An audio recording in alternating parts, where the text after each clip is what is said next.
Hey, good morning, everybody. I believe it's 9 o'clock and we can begin the meeting of the FFT committee. I'd like to welcome everybody. First of all, I just wanted to give a shout out to two great things that happened yesterday. A number of us were lucky enough to be in UMA for the opening of the Capital Center, which is going to train the next generation of nurses and cybersecurity professionals. And Senator King, Senator Collins were both there. It was a great day. And congratulations, President Cushman and all the folks from UMA for just a wonderful afternoon. Got a chance to tour the facility, and it's really first rate. The other thing, and Chair Riley wanted me to be sure to mention this to make sure everybody knew that the Red Sox again won last night. So it's just a great day all around. So we'll begin this morning's agenda. We've got a number of things for committee consideration and potential approval, a number of projects which are within our jurisdiction. And also we've got approval of our work plan, our regularly scheduled capital plan reports this month from Presque Isle and Farmington, our annual real estate release and lease report, an AI update, and our usual strategic plan update as well. So we've got a busy agenda, so we'll get started right now. And I think the first thing on the agenda is at tab 1 in our materials, the Alphons Stadium Selco Partnership lease renewal at the University of Maine. President Farini Money, good morning. Good morning, everyone. Trustee Cates, can I take the roll? I apologize. Yes, please take the roll. No worries. I'm sorry to interrupt your meeting. Trustee Cates? Here. Trustee McMahon? Yes. Trustee Kane? Yes. Trustee Flood? Yes, here. Trustee Michoud? Yes. Trustee Riley? I think she stepped away. Okay, thank you for that. And the other thing I'd like to is to mention, we also have with us Faculty Representative Clyde Mitchell. I don't see Faculty Representative William Otto.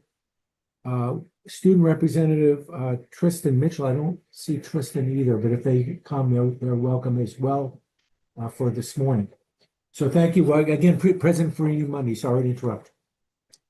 Thank you. Good morning, everyone. You have several humane items, all in the category of continuing to improve our concerns with deferred maintenance and continuing our good services. So this first is an authorization request to you to renew the lease that is in place now between UMaine and the land, which it serves as the landlord, and Selco Partnership, doing business as Verizon Wireless, as the tenant for cellular infrastructure that is located at Alphons Stadium. Actually, the existing lease expired in January 2025, and this renewal would be for 5 years with 4 additional 5-year extensions. And over the 25-year period, the university receives up to approximately $604,000 on this partnership. So I do have CBO Jenny Boyden with me to answer further questions, but that is what is before you. Thank you very much. Are there questions for the president or for Jenny? Comments? Seeing none, I'll then read the text of the proposed resolution that the Board of Trustees accepts the recommendation of the Finance, Facilities, and Technology Committee and authorizes the University of Maine system acting through the University of Maine to enter into a lease with Selco Partnership, DBA Verizon Wireless, with the option for 4 additional 5-year renewals for space located at Alphons Stadium, with all final terms and conditions subject to review and approval by the University of Maine system Treasurer and General Counsel. Is there such a motion? So moved. Second. Moved by Trustee Michoud and seconded by, I think, Trustee Kane. That's is there any true. discussion or questions? Seeing none, Beth, could you please take the roll call vote? Trustee Cates? Yes. Trustee McMahon? Yes. Trustee Kane? Yes. Trustee Flood? Yes. Trustee Michoud? Yes. Motion carries. Thank you. The next agenda item at our tab 2, again, University of Maine, is the Memorial Gym roof replacement. Again, President Farini Money. Thank you. Here we're requesting your authorization to spend up to $1 million for the replacement of the Memorial Gym roof that has recently failed. The roof above sections of the basketball court or the pit, and the section above a portion of the administrative offices have been delaminated and need to be replaced. We've put emergency measures in place temporarily. We are doing design bidding anticipated in the fall with the replacement anticipated for the spring of 26. And the funding will come from ENG. Thank you, President. Questions about this project? Seeing none, then let me read the text of the proposed resolution that the Board of Trustees accepts the recommendation of the Finance, Facilities, and Technology Committee and authorizes the University of Maine system acting through the University of Maine to spend up to $1 million for the replacement of 2 sections of the roof of the Memorial Gym. Is there such a motion? So moved. Moved by Second. Trustee Mishu and seconded by Trustee Kane. Any questions or discussion? Seeing none, could you please take the roll call vote, Beth? Trustee Cates, Yes. trustee McMahon. Trustee Riley, I'm sorry, trustee Kane, Yes. trustee Flood, yes, trustee Mishu, Yes. the motion carries. Thank you. Our next agenda item, which is at tab 3 of the materials, is Steam Pit SA 54 emergency replacement of again President Franny Mundy. Thank you. Continuing the theme of failing parts of our infrastructure, we request your authorization to spend up to $600,000 to do an emergency replacement of Steam Pit SA 54 that failed due to a roof collapse earlier this summer. It's located east of Neville Hall under the sidewalk of Flagstaff Road. So if you've been on campus, you know that area has been closed for several weeks now with just the basic repair happening. It collapsed due to its condition, disrupted steam supply to Neville and to portions of the ASCC. And we are hoping to complete it before the beginning of the fall semester, but we're very close in that process. We've needed to repair and demolish the previous steam pit and to begin the construction. The funding would come from ENG funds. Thank you for considering this. Thank you, President. Questions about or comments with respect to this proposal? Seeing none, then Beth, could you please let me read the text of the proposed resolution? That the Board of Trustees acting through the Finance, Facilities, and Technology Committee authorizes University of Maine system acting through the University of Maine to spend up to $600,000 for the replacement of Steam Pit SA 54. Is there such a motion? So moved. Moved by Second. Trustee Mishu and seconded by Trustee Kane. A discussion on the motion. Seeing none, Beth, could you take the roll call vote, please? Trustee Cates, Yes. trustee McMahon, Yes. trustee Kane, Yes. trustee Flood, yes, trustee Mishu, Yes. the motion carries. Thank you. The Powers Hall building envelope repairs is at tab 4 of our materials at the University of Maine in Machias. Again, President Franny Mundy. Good morning again. Yes, thank you. This is a request on behalf of the University of Maine at Machias for your authorization to spend up to $1.8 million to repair a portion of the Powers Hall building envelope. It's the first of several repairs that we are making to this building to address very significant deferred maintenance concerns and to keep it functional for academic use. The first project will mitigate water infiltration through the masonry walls of Powers Hall and above the Performing Arts Center. And so there will be specific work done to make that repair. Not completing this work could result in complete failure of the building's brick envelope, thus condemning the facility. So we will be using sources from the 2018 bond, the State of Maine Small Campus Appropriation, and capital reserves. Thank you. Questions of the President with regard to this project? Seeing none, let me then read the text of the proposed resolution. That the Board of Trustees accepts the recommendation of the Finance, Facilities, and Technology Committee and authorizes the University of Maine system acting through the University of Maine to spend up to $1,800,000 for the repairs to the Powers Hall building envelope. Is there such a motion? So moved.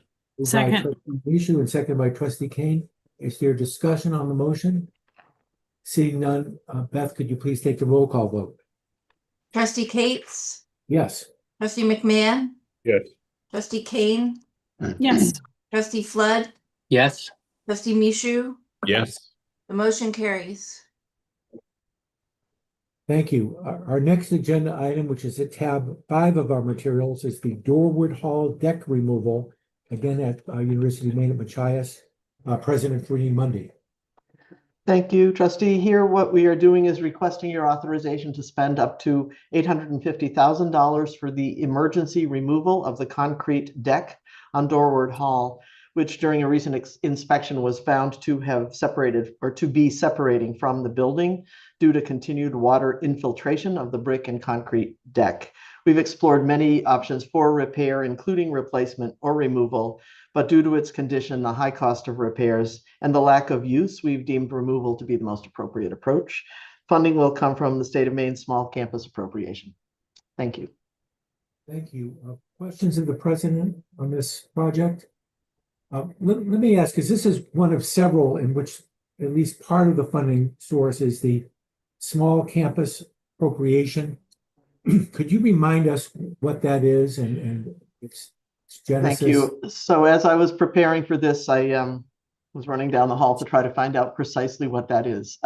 So Jenny can answer, but we may need to turn to Ryan as well. Jenny, to take a first stab, please. Thanks. Thank you. The terminology is very similar to the MEIF Small Campus Initiative funding, but it's not that. This is a portion of debt service funding that was when the appropriation was increased in the Public Law 21, Chapter 635. It was determined that a certain amount would fund small campus deferred maintenance, and this is $2.78 million was identified to support projects at the University of Maine at Machias. Thank you. Was there any time limit on use of that money going forward? No, I'm sorry, Ryan. no, there's not. This Yeah. one is they're paying the debt service versus if it was, as you know, if it's a general obligation bond, we've got a set window where we've got to go back. They're covering the debt service, so we have maximum flexibility. Thank you. Any other questions about this project? Seeing none, let me read the text of the proposed resolution that the Board of Trustees, acting through the Finance, Facilities, and Technology Committee, authorizes the University of Maine system, acting through the University of Maine, to spend up to $850,000 for the removal of the Dorwood Hall concrete deck. Is there such a motion? So moved. Moved by trustee Second. Munsey and seconded by trustee Kane. Any discussion on the motion? Seeing none, Beth, could you take the roll call vote, please? Trustee Cates, Yes. trustee McMahon, Yes. trustee Kane, Yes. trustee Flood, Yes. trustee Mishu, Yes. the motion carries. Thank you. Our next agenda item is at tab 6 of our materials, the Maine Graduate and Professional Center, the Maine Center, building renovation budget increase. Pleased to have join us this morning Seth Goodall, who's the CEO of Maine Center Ventures and the Executive Director of the Maine Center. Seth, could you explain this agenda item and the need for the funding, please? Yes, thank you, Mr. Chair, and good morning to the committee. I am here to seek an increase of the total project cost to $9.6 million.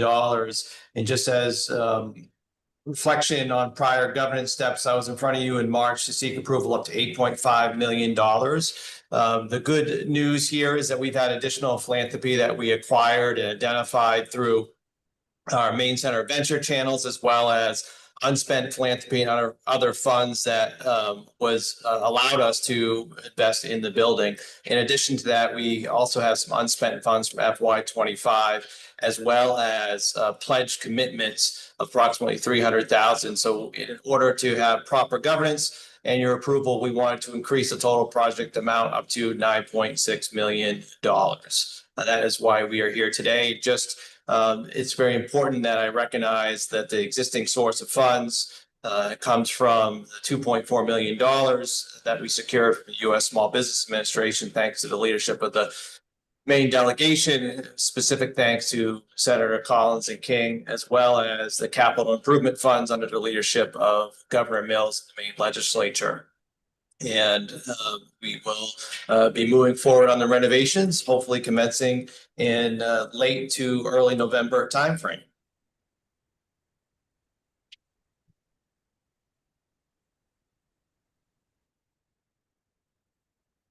Roger, we can't hear you. I can see you're talking. Can you hear me now? Yes. I don't know what happened. I didn't do anything. Sorry about that. Questions for Seth about the proposal? I thought I have a question. Yeah, go ahead. It's sort of an obvious question, but I kind of want to hear the obvious answer, which is sort of excited we're getting started, excited we have the money. Do we think we're maxed out now where we're going to be for the increase in authorization? No, and dating back to even the first informational item when I outlined this project,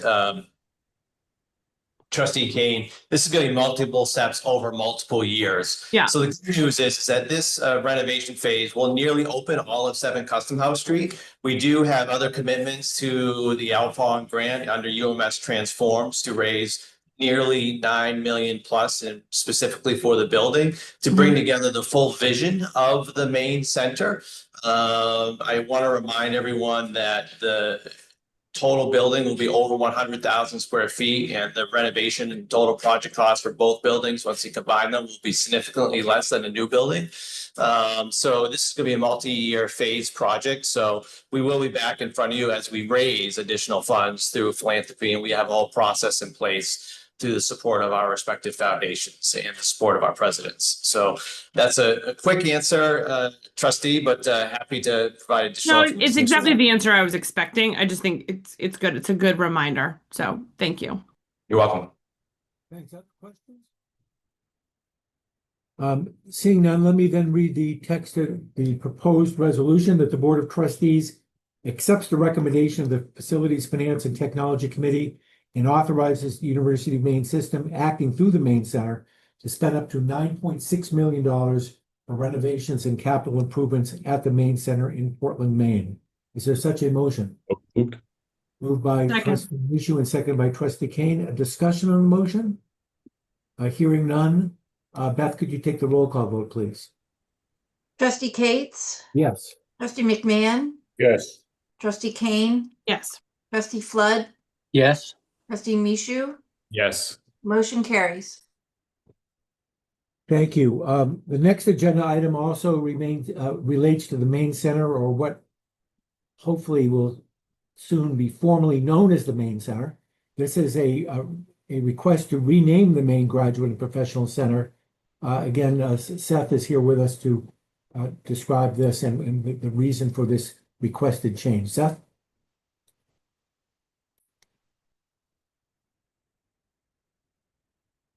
So you're on mute, Seth. My apologies. Thank you, Mr. Chair.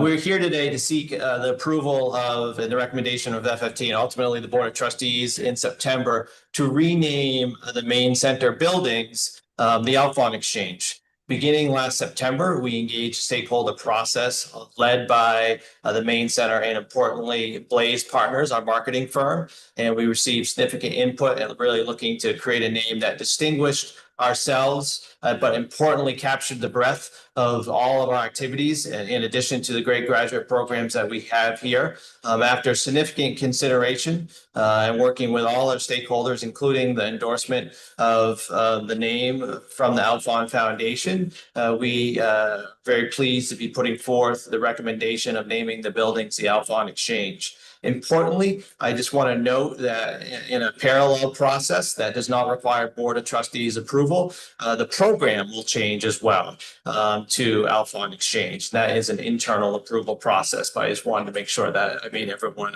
aware of that. Happy to answer any questions, and if we receive the approvals, we will go into a formal renaming and unveiling per se later this fall. Seth, questions about this suggested change? Question. Yes, Emily. Please. Great. Thank you. Thank you, Seth. Seth, very exciting. Is it like University of Maine System Alphon Exchange? Just to be clear. Yes, the formal name will be Alphon Exchange at the University of Maine System, and there's strong preference and recommendation to make sure that the University of Maine System is incorporated in the logo and the signage. Yeah, that's what was going to be my request. If I assumed it was, but you didn't say that part, and so because that's really important. Otherwise, it could be sounds like a cool place, but we want to make sure people know it's where they can learn cool things. So thank you. Correct.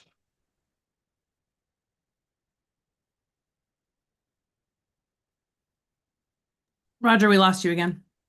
Geez, I don't know how am I now? No, there you are. Okay, please just let me know if that happens. I don't know why, but then I moved my mouse and it's okay again. So, sorry, let me read the text of the proposed resolution. That the Finance, Facilities and Technology Committee approves the following resolution to be forwarded for Board of Trustee approval at the September 15, 2025 board meeting.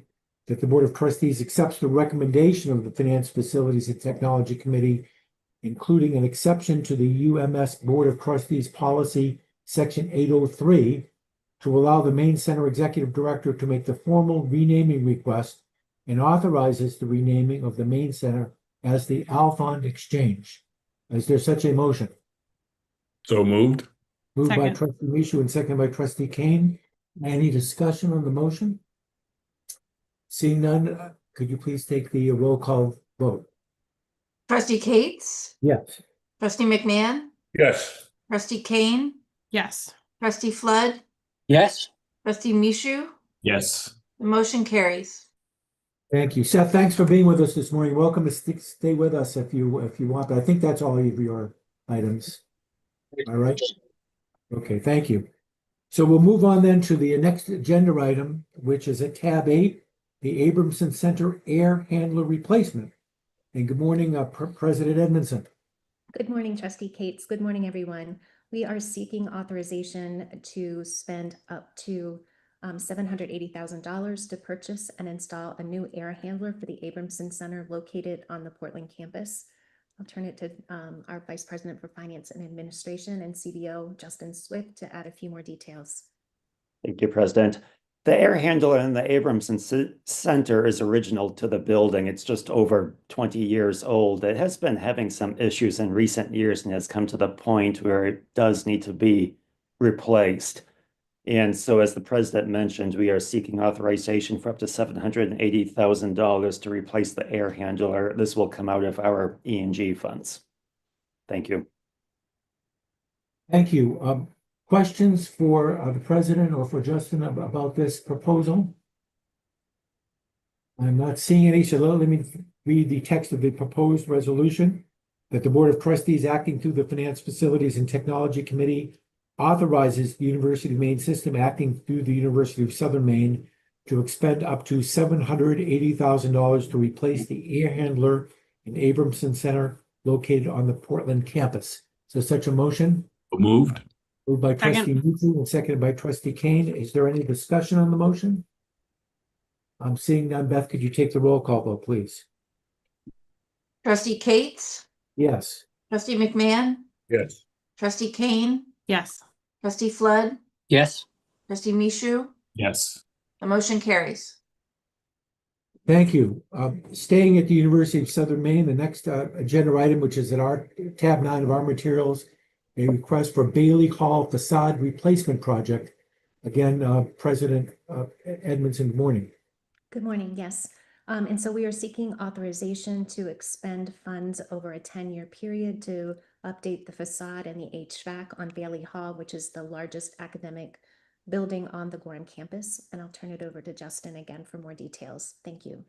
Thank you. Good morning. This is an informational item for the board's awareness. We are conducting studies right now to look at the facade replacement and HVAC installation on the Bailey Hall. Bailey Hall is our largest academic building on our Gorham campus. It was originally built in 1958 with additions in 1961 and 69. The facade on the buildings, we've been doing a lot of mitigation work on them to keep weather elements out of the building. There have been some issues there. With this project, the facade the exterior envelope would be replaced on the building. And at the same time, we are looking at adding air conditioning to the building. This would also address some of the comfort issues that people have had in the building, especially in the warmer months. And it would also address some of the environmental issues inside the building too, some of the moisture, vapor, air issues that we've had in recent years. This is a project that we are looking at doing over a number of years for a couple of reasons. First, it's our largest academic building, so we can't simply just take it offline for several academic years. We need to have it available for classroom use, as well as office and laboratory use. And so the project to be phased over a number of years to target different sides of the building each summer, and then over the number of years work our way around that building while also bringing HVAC into that building. So the plan would be to do this over a number of years and build it. It's built into our capital plan now. And the intent is it's possibly up to 10 years funded out of our capital plan, so we would not be taking on any debt service to complete this project. So that's just what I wanted to bring to you for your awareness. Thank you. Questions about this? This is for informational purposes at this point only. But are there questions? Yes, Trustee McMahon. David? I'm not opposed to the project, but I wonder, when you're talking about 10 years, have you given some thought to the percentage of online and in person and how that's likely to grow over the next 10 years in terms of recruitment and utilization of the building? Yes, it is. We have looked at the impact on our online programming, and there is still a lot of demand for in-person programming too. We do have demand also for other non-credit bearing activities too that could take place in that building, and also including conference use too. So that is something that we are considering. That building also has a number of laboratories in it too, and those are typically courses that we are not able to easily offer online. With also with this project, something else that we are considering too is we also have a lot of smaller buildings on the campus with academic offerings too. And if we can make this building more usable year round, we may be able to bring in those smaller programs into this building and maybe decommission some of the smaller areas.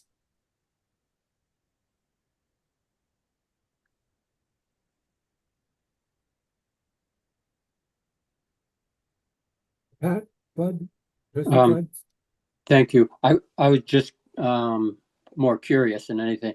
Is that building the building where we held our meeting, our most recent meeting there? Is that adjacent to the building where we were at, Justin?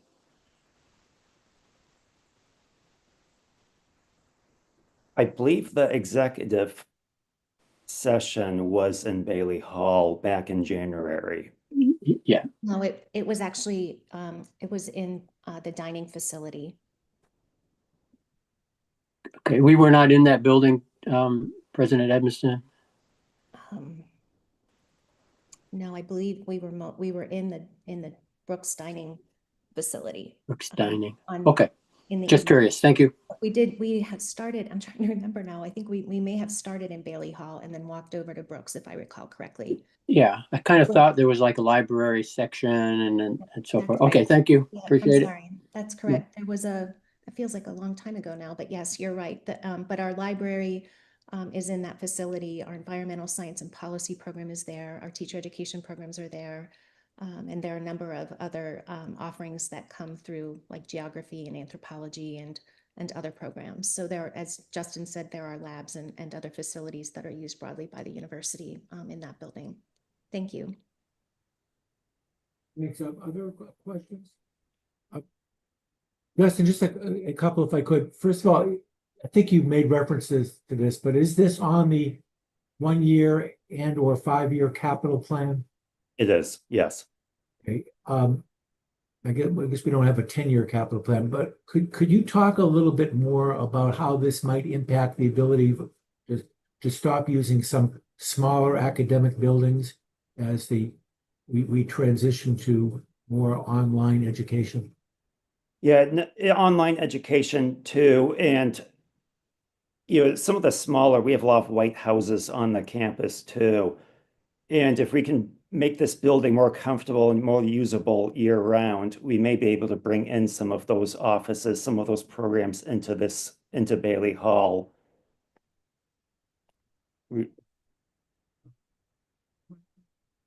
About this project? I'm not seeing any. Thank you very much. Again, this was for informational purposes only. I'm sure we'll be hearing from you again. Thank you. The next item on our agenda, which is tab 10 of our materials, a network main overview. Robert Placido is with us. Good morning, Robert. Glad to have you with us. Hey, good morning, everybody. It's always good to see you. I'm going to share my screen.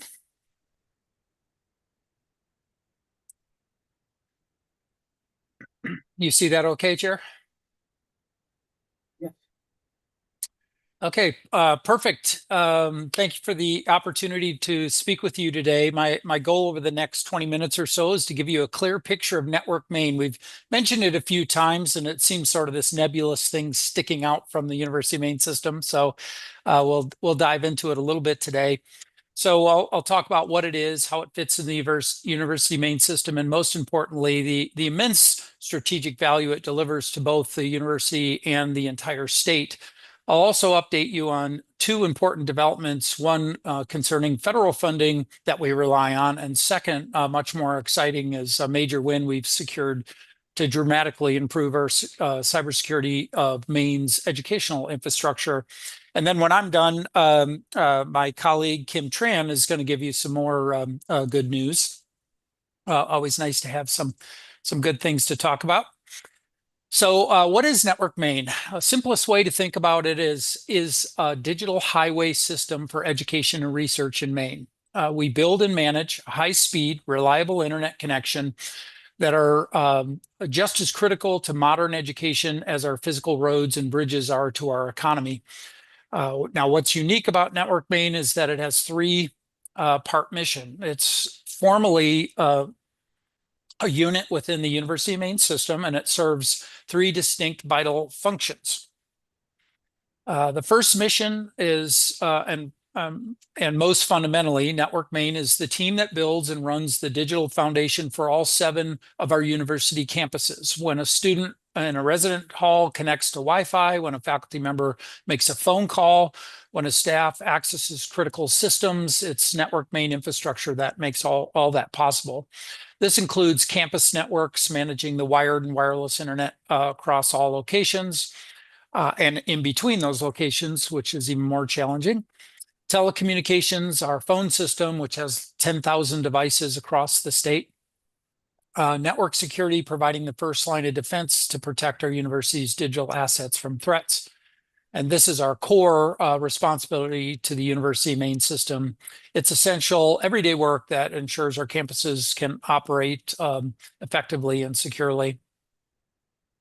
Building on that foundation, Network Maine's second mission is to serve our university's researchers and students at that highest level.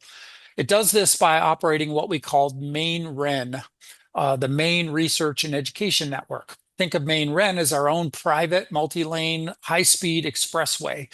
It's built specifically for demanding needs of modern research. Why is that so important? Today, world-class research from genomic sequencing at the Jackson Lab to climate modeling at Orono involves moving enormous amounts of data that standard internet connection just can't handle. Having this powerful network is a non-negotiable prerequisite to being a top-tier R1 research university. And of course, being private is becoming more relevant in terms of protecting our intellectual property and securing some of the things that we do with the government. So specifically, this enables federally funded research. We have to have one of these networks to compete in many grants. It allows us to compete for and win, and we have in the past won some major federal grants because of it. Of course, it's tangentially, it allows us to attract top talent. Without it, researchers who need this would not consider us as a place to go and build their careers. It powers innovation, gives our students and faculty the tools they need to innovate and collaborate with peers around the world.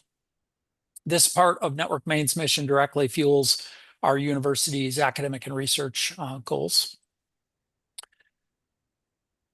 Network Maine's third major role, big role, very complex, and one of our greatest strengths is we operate the Maine School and Library Network, or MSLN. This is a public-facing side of our work and is a massive undertaking. Through this program, Network Maine provides the internet connectivity for nearly every K-12 school and public library in the state of Maine, almost 1,000 institutions. That includes the prison system, some executive branch of the government, and other agencies. But we don't do this alone. It's a critical, and this is a critical point, and really a feather in our cap compared to other states. It's not simply a university program that we offer to the state. It's a formal partnership governed by an agreement between us, the Maine Department of Education, Maine State Library, and the state's Office of Information Technology, and they are all fantastic partners in this.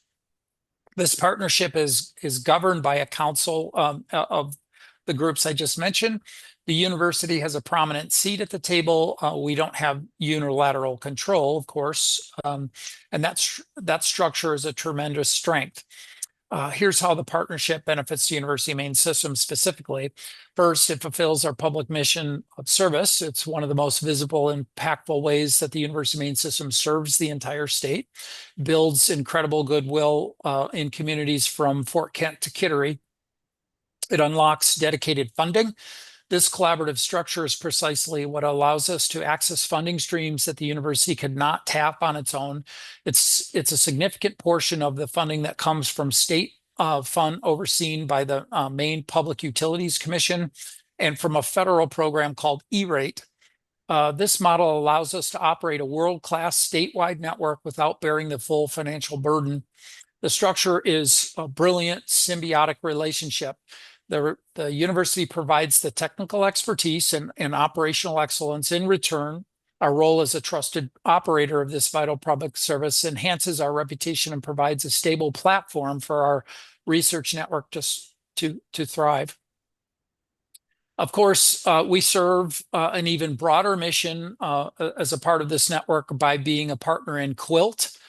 This is a national holistic framework for the entire country. You can see if that image was a little bigger, you can see our fiber network that runs across the whole state up in Maine connects down into this complete landscape for the country and provides researchers this high-speed access across the country.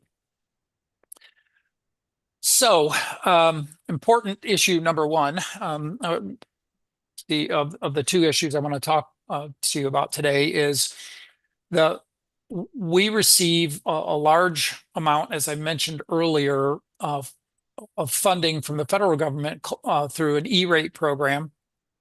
And think about this as a discount coupon from the federal government for internet access for schools and libraries. Network Maine manages this complex programs. We do all the billing and qualification. We have to submit reports and so forth that have to be approved constantly, bringing on new agencies and pulling them down and all of that. But this brings in millions of federal dollars, about $3 million a year. The fund pays for these discounts from the Universal Service Fund that the government operates. And this was recently challenged in court, whether this was constitutional. The good news is that in June, the Supreme Court upheld the fund's legality. So the immediate future, this critical funding source is stable. However, the challenge highlighted a long-term problem. When they contested it, they realized that the fund is paid for by a fee on traditional telephone bills. So it's sort of a tax on the telephone bills. As more people disconnect these landlines, and you can just anecdotally know in your own lives how many people have a landline these days is dwindling. So that revenue base is shrinking, while our need for this money and expanding rural access to these high-speed networks is growing. So Congress is now actively looking at how to reform the system. Ideas include requiring broadband companies or even large tech companies to contribute. But you can imagine this is being contested up and down. So bottom line for you as trustees is this, that the funding right now is secure, but it definitely is in a threatening position for the future. And there are a number of people looking at it. And the UMS has many seats at the table at the quilt level, the E-rate committees internally. Since we have this great collaboration with all the agencies in the state, we all collectively influence decisions as it comes to this. So we're okay for now. We're at the table, and we'll keep you apprised of anything that changes there. We'll say that also we have a similar issue in the state of Maine. The Public Utility Commission receives their funding from a telecom bill, and they're facing a similar type of threat. And one thing, there were a couple of bills that were pushed this year to address the fact that these big companies who blast you with all of those, whether it's a text message or a phone call from a telemarketer, are in some respects excluded from paying this telecom tax. And there was a study done that if we charge the companies who get these big blocks of phone numbers to market you, and if they pay the same rate as the rest of the citizens in Maine, that we would almost double the amount of PUC dollars available to expand our network. So there is a bill out there to say that they shouldn't be excluded, and that's money that we need. The second issue that I'll bring up today, this is the big win, and it does relate to that money we get from the PUC. And we get about $3 million annually from the PUC to operate that Maine state library network with K-12, and Department of Ed does kick in a little. And of course, University of Maine system provides the staff. We do get some money to supplement some of the staff salaries and so forth. It's a really good deal for us. But we went in did a study, went in with a strong proposal this year for funding. And that was approved by both the staff and supported by the staff. And then the commissioner approved us for that increase of about $1.8 million on top of what we need to operate to improve our cyber infrastructure. So as you know, cybersecurity is one of the biggest threats facing any organization. And for Maine's schools and libraries, many of which have limited IT resources, the risk is especially high. Of course, that's a huge vulnerable population for us, all of our kids. So an attack on that network could disrupt learning services for tens of thousands of Mainers, and we are responsible for that. So as I said, the internal team put the proposal together. It's a multi-part plan to fundamentally upgrade the security of the entire Maine school and library network, including our own. So what does this mean in non-technical terms? We're deploying new modern firewalls to schools and libraries, replacing older equipment that was sort of pieced together, I'll say nicely, over the years with the most modern advanced equipment. We're installing centralized intrusion prevention system as well. Think of this as adding a highly advanced security checkpoint and threat scanners that are proactively monitor everything. And the entire state all at once that we'll be able to manage from our help desk. And we have, so the presidents know, we have a network team help desk as well as the end user support help desk. Those are two separate things. And perhaps the most important and impressive thing that we're adding, I mean, all of this is quite complicated and impressive, but there's a specific kind of attack. It's called distributed denial of service attack, or DDoS attack. And the simplest analogy for this DDoS attack is imagine 1,000 cars, rogue cars, suddenly gridlocking your highways around Portland to prevent anyone from getting in and out.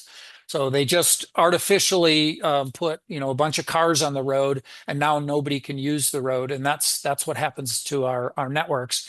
Our new system will be able to detect this on our internet and clear those traffic jams up under 30 seconds to prevent it escalating. So it's a massive win. The investment of, in total, nearly $3 million with everything that we put into it, and approved by the PUC partners. If any of you know any of those folks, thank them from the bottom of our hearts. They really don't probably understand what a huge improvement we just made to the state of Maine.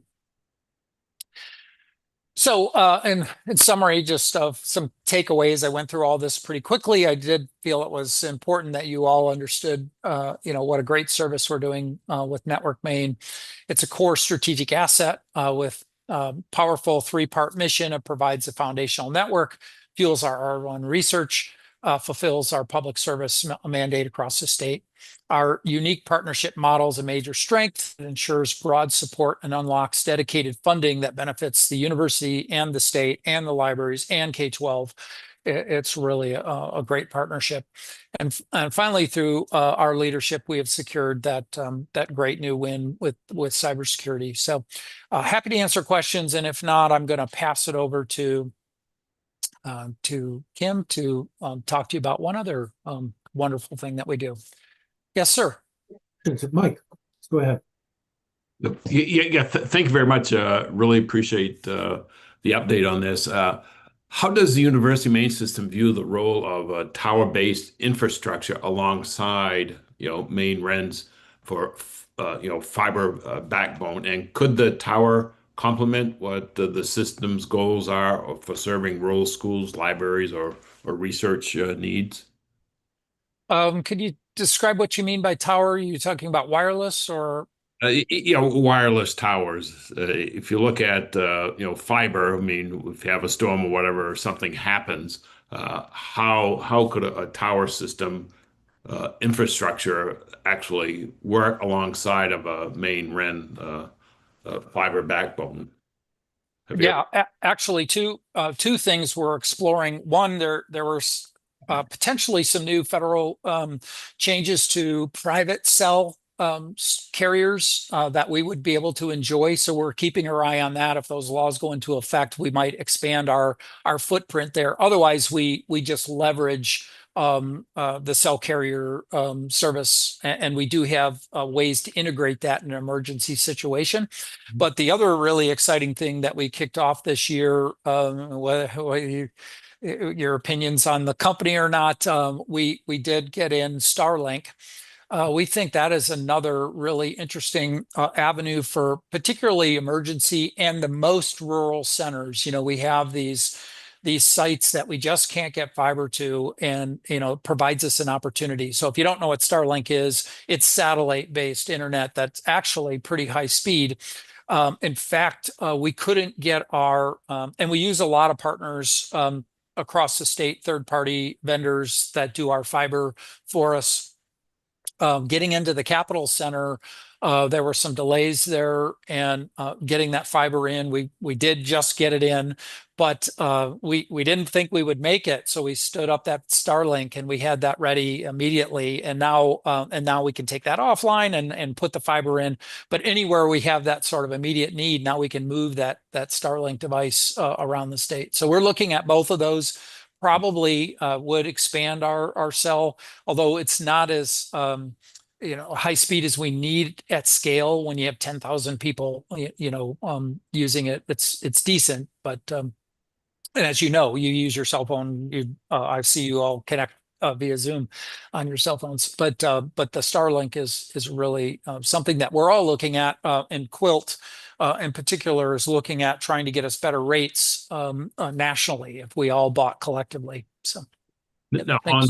to follow up on that, Starlink have you looked at partnering with, say, radio stations who actually have towers and have ability to partner with the system? And would that be cheaper? Yes, and not just the radio stations as an example, but the other carriers that actually have cell service.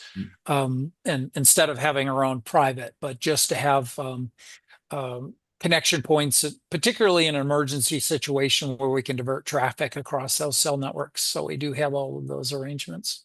Okay, and my last question, is there any areas, looking at the state of Maine, are there any areas that are weak spots currently? Have you looked at that, weak spots in the system? Yeah, and actually, thanks for the soft pitch to another topic. So there is another group called Maine Connectivity Authority. Andrew Butcher's I serve as a board member on that group, and Andrew Butcher is the president there.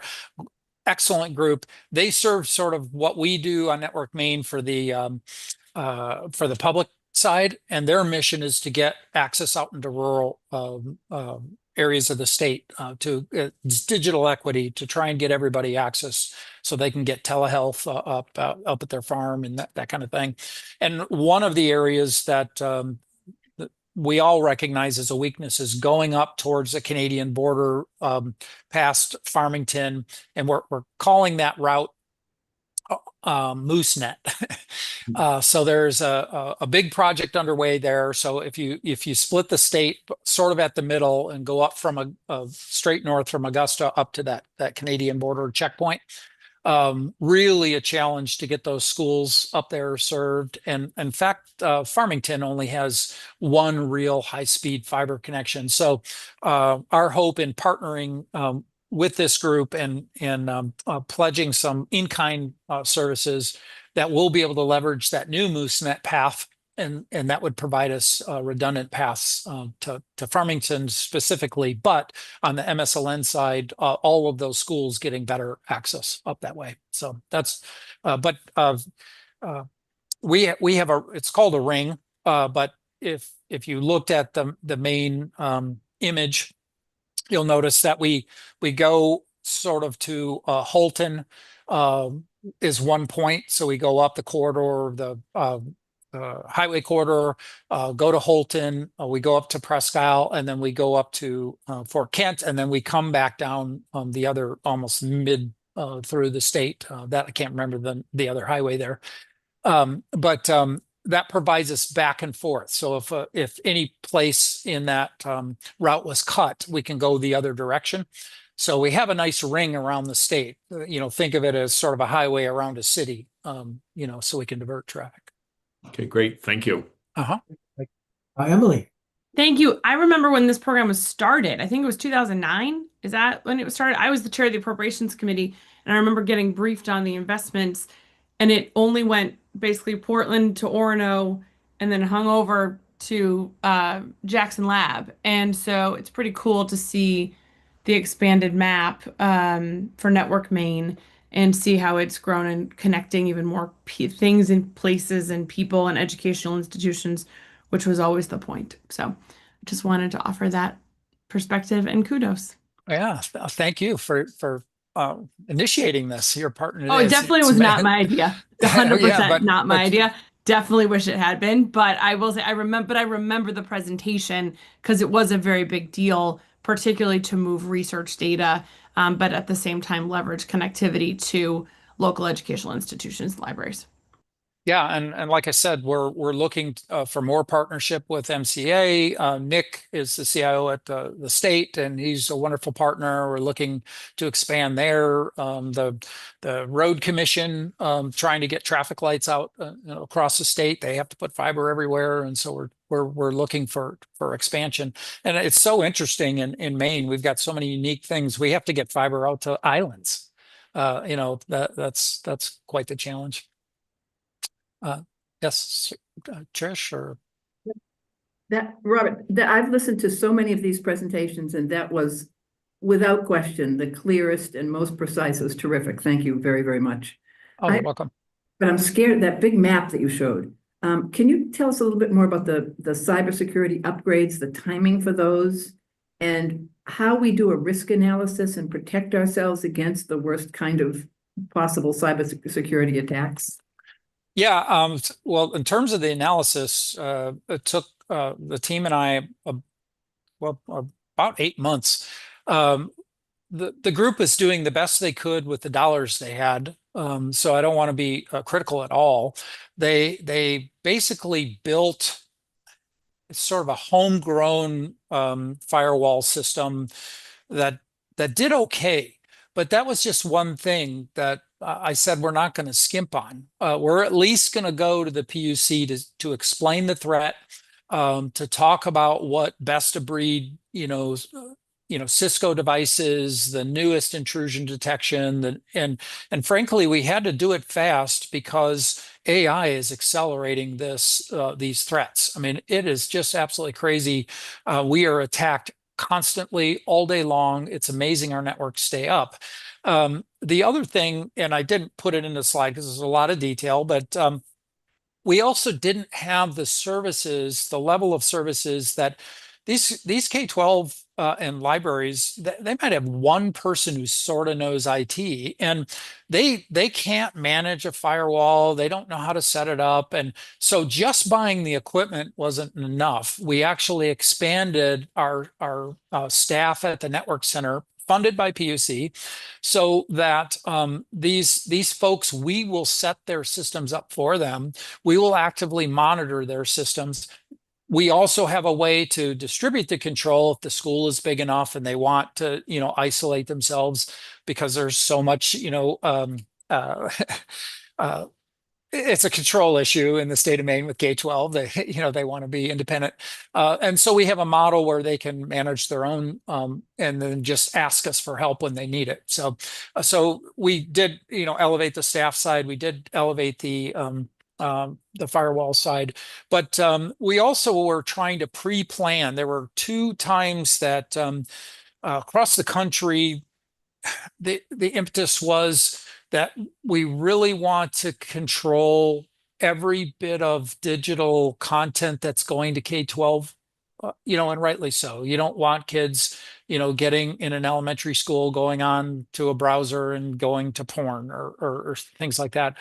But they wanted to, one threat this year was they wanted content filtering where even the language was sort of pre-screened so that their kids weren't being introduced to indoctrination and things like that. And we weren't prepared. We would not have been able to technically do that. With these new tools, we can turn those things on if we're legally mandated to do so. Right now, as I mentioned, it's separated, so schools have control over that. So, sir? You didn't mention community colleges or private institutions. So is this just for the university and K through 12, or are other places of learning within the state of Maine also connected? Yes, absolutely. Our community college partners can connect if they so choose at any agency. It's private agencies, they really have to be a part of a state agency. We do have a way to do a chargeback model now, but that's not our primary mission. Although, like Jackson Labs, if they have a legitimate research mission, that kind of thing, we do have a way to integrate them in. So. Thanks. Yep. Your mic is faded out again, Roger.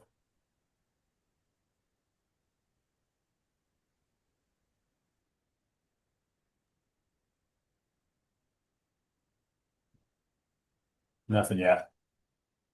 And while you work on your microphone, can I pass it over to Kim to do her update on Adobe, sir? Okay, I see that check. Smoke signals if we have to, right? Kim, go ahead. Thank you, Robert. Good morning, everyone. I'm Kim Tran, Associate CIO for Campus Technology Services in IT, and I am just gonna share my screen.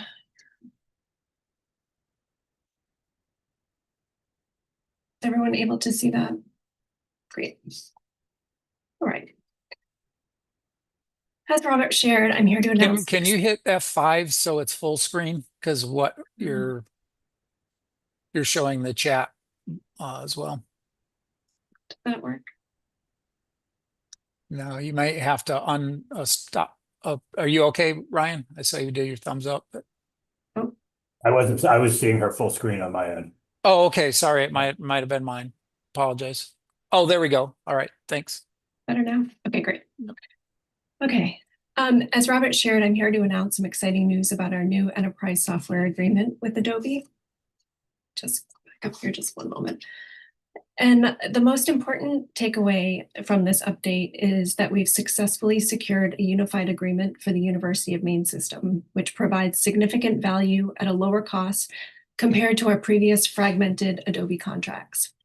Despite projected spending of nearly $325,000 this year for limited access, our expanded agreement will reduce costs to approximately $300,000 in FY26 and further to $285,000 in FY27. By consolidating our Adobe licenses into a single enterprise agreement, we've achieved predictable budgeting and standardized our creative toolset across the organization. This strategic acquisition significantly enhances our existing capabilities and fundamentally transforms how we deliver essential creative and productivity tools. Phase 1 of this initiative has successfully consolidated everything into a single, centrally managed agreement. Previously, we were managing dozens of separate Adobe purchasing processes and license consoles across the system, which was highly inefficient, costly to manage, and created inequities. Operations are being streamlined by unifying workflows for requests, approvals, and support, complemented by a clear cost-sharing model with our CDOs.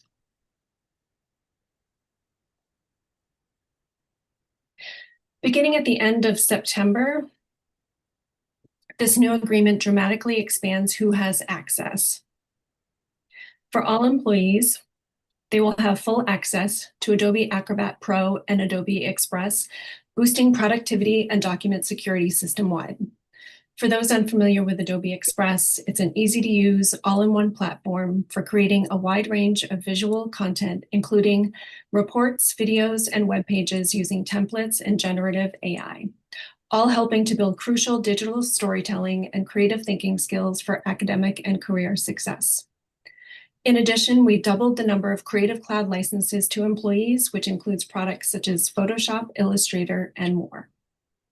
Every student will now have access to Adobe Express, which is a notable step forward for student equity and levels the playing field for student creativity. Furthermore, a flexible pool of Creative Cloud licenses is available for students who may require more advanced creative tools. And for our labs and libraries, we now have unlimited Creative Cloud coverage for all shared devices in computer labs, libraries, classrooms, and more, which is over 3,000 university-owned devices. This marks a significant enhancement from the previous limit of 330 licenses. During the rollout, IT will implement a communication and training plan to maximize the utilization of our new tools and investment. This is essential for ensuring widespread adoption and equipping all employees and students to using these new resources effectively. By consolidating our systems into a single management console, we now have a comprehensive system-wide overview of license usage, allowing us to access usage data to ensure we are maximizing our investment. This allows us to be far more agile and efficient, Through rapid reallocation, unused licenses can now be reassigned in hours rather than days or weeks. Through accurate forecasting, future needs are planned and budgets are managed with greater precision. Through targeted distribution, high-demand tools reach those who need them most, maximizing impact. This agreement is not just an IT software upgrade, it's a critical tool for achieving institutional compliance goals, particularly when it comes to accessibility. A new federal rule, it requires all digital university content to meet strict accessibility standards by April of 2026. And by providing universal access to tools like Acrobat Pro, we're now able to directly support our commitment to equity, ensuring all learners have equal access to educational materials. Additionally, we can empower faculty and staff to proactively create accessible documents, course materials, and websites from the start. And so in closing, this new Adobe agreement represents a significant strategic win. We've maximized value by gaining enormous new capabilities with less spending. We've expanded access by providing essential tools to all students and employees. We've increased efficiency by streamlining our management and support processes, and advanced equity by supporting our critical accessibility and compliance mandates. And for me, this is a meaningful achievement for the university. Throughout the years, staff, faculty, and students have shared how Adobe could enhance their work, and it's extremely gratifying to see that vision realized in ways that directly strengthen teaching and learning. And with that, I thank you for the opportunity for sharing this exciting news. Kim, thank you very much. Can you hear me now? Yes. Good. Okay, I'm switched to my phone. Well, welcome to FFT. Glad to have Thank you very much. Questions for Kim? And by the way, if you have questions or comments, just please speak up. I can't necessarily see your hands anymore, so speak right up. Robert, I did have a question for you and or Kim, but you mentioned AI and its implications for cybersecurity issues. Could you talk a little bit about the additional threats which AI is presenting when in the hands of bad actors to our ability to thwart these attacks? Oh yeah, just so many. First of all, more and faster. So any sort of manual process that they had on their end to attack us can now be rapidly automated. But one of the ways that we all taught you all to detect email phishing was sort of language barrier. So a lot of these attacks were coming from other countries, so you could spot sort of anomalies in the way they use their language. Not anymore, because they're just feeding it through AI and getting the precise language. In fact, they're able to analyze, if they, just as another example, if they were to analyze data that they got on you, they can get a better picture of who you are as an individual and then tailor their attacks directly to you in ways that just are going to be so hard to spot. And that would have just been really time consuming in the past. Well, now they can just feed all that information in somewhere. Now, the AI companies are trying to be sensitive to this to prevent their models from doing these kinds of things. The problem is the models are open source. So as Ryan will show you in an upcoming board meeting, you can download all these things and run them locally, and then you can tune them yourself. So you can take the model's starting point and then tune them to be bad actors. So, but the other thing is just analysis of large data sets to fine tune the attacks. Thank you. Thanks for that. Other questions for Robert or for Kim before we move on? Yep, Mr. Chair, Mike. Yes, Mike, please go ahead. Thank you. Kim, a quick question. Appreciate the presentation.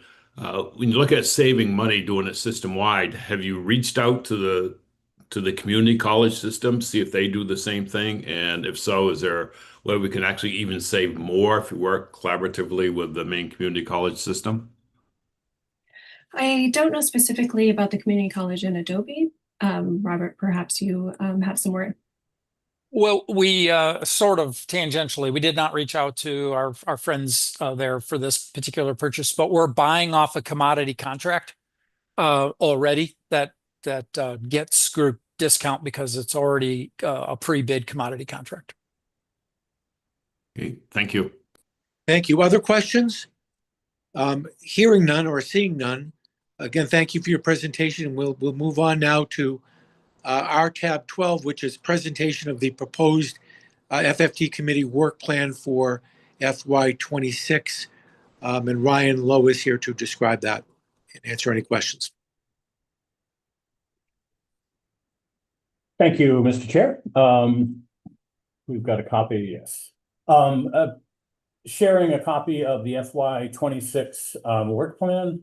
Just a couple of comments, then happy to answer any questions. There are no major changes. You know, our close fans who follow us will know that we made a number of changes last year to the work program to kind of align where most of the work was happening versus where the month we were saying it was happening. So we did a comprehensive review last year.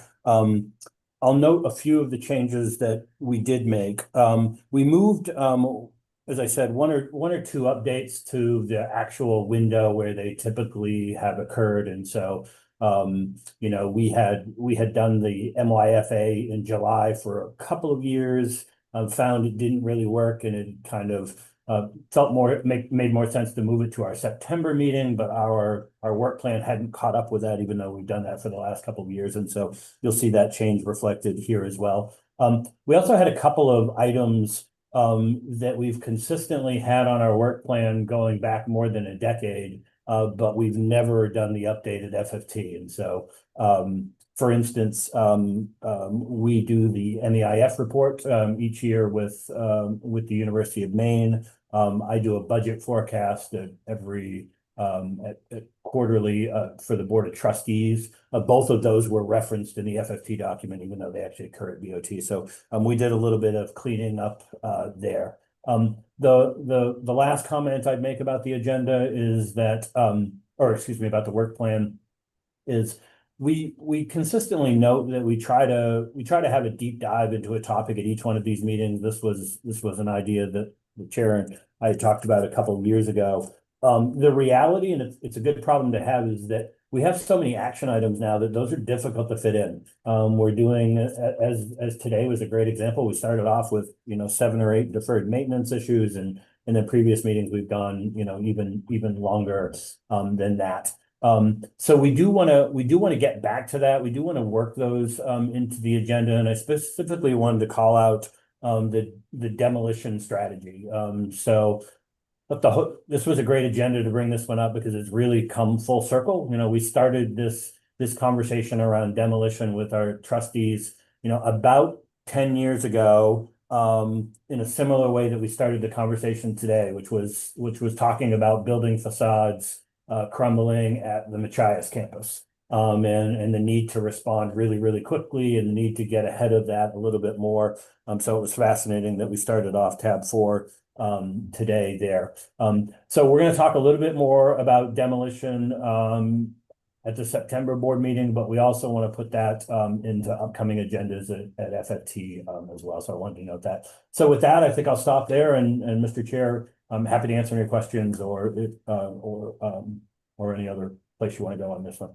Thank you. Thanks, Ryan. Questions of Ryan or suggestions, and this is the plan, but this is also very flexible, and we always add things as needed as we go along. And just one other thought about the demolition plan and the options which administration has come up with. We will be taking that up and talking about it at least somewhat in September. So just encourage everybody, if you have a chance, to take a look at that proposal which has been made, which is available at Onboard. You can find it, and it's been very well thought out. Other questions or concerns about the work plan? Please speak up if you have any. I'm not seeing or hearing any, so thank you very much, Ryan. Yep. Next on our agenda is the scheduling of our regular capital plan presentations, and today we're going to be pleased to hear from both Presque Isle and Farmington, and we'll start with the University of Maine at Presque Isle. I think President Rice is with us. Good morning, President. I am. Good morning, Mr. Chair. My thanks and my thanks for your forbearance with my slightly interesting sartorial dress here. I did put a jacket on over. We had our welcome back breakfast, so I just ran back from that to be here to present, introduce our capital plan here. Just a couple points I want to make before introducing our CBO. This capital plan recognizes that UMPE's footprint is considered high risk, that our net asset value is at a level of systemic renovation stage. So we start from a position of realism, I would say, and we have developed a plan that realistically addresses that, but that also includes our ability to foresee that we will have the fiscal resources to systemically address these issues and help put this institution physically, its facilities themselves and its grounds into an increasingly stronger position over time. So that will reflect as well what you'll see from our strategic plan that we'll bring forward to ASA and to the board a bit later this fall. But very happy at this point to ask my new CBO, who started in mid-May, Megan Desjardins, to talk about the details of our plan here.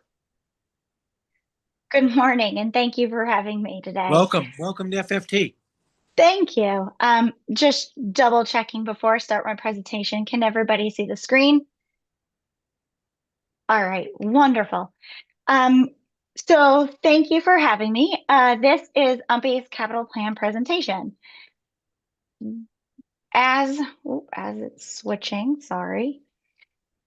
As President Rice has mentioned, you will see through this capital plan presentation that UMPE's footprint, about 75%, is considered high risk.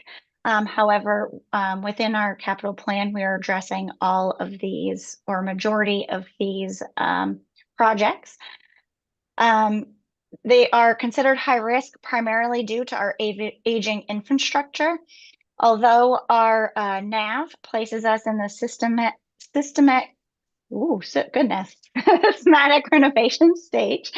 However, our capital plan targets these efficiencies with system renewals, whether that be HVAC, electrical, or plumbing, but it also touches base on building envelope reconditioning.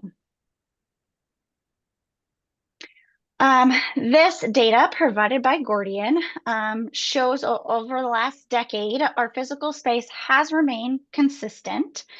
In our fiscal year 25 data, that is when the capturing the sale of Holton Farm and Skyway. So next year, you'll see within our presentation that about 25,000 square feet was dropped off due to those two sales. It is not reflected within this data right now because we had still technically been using Skyway up until the end of fiscal year 24. This data shows that while in-person enrollment has declined, it's really offset by the growth in our online programs. This mismatch technically shows that we have underutilized square footage, however, that we're using all of this square footage for spaces and student support, like our offices.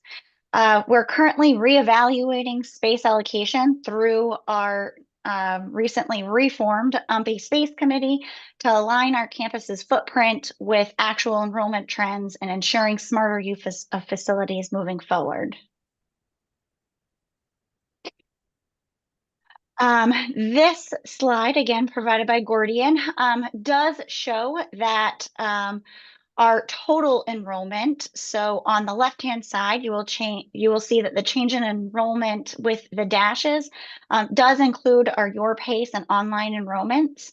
Again, as it continues to grow, we have strategically restructured and refocused our admissions team to better engage traditional student markets.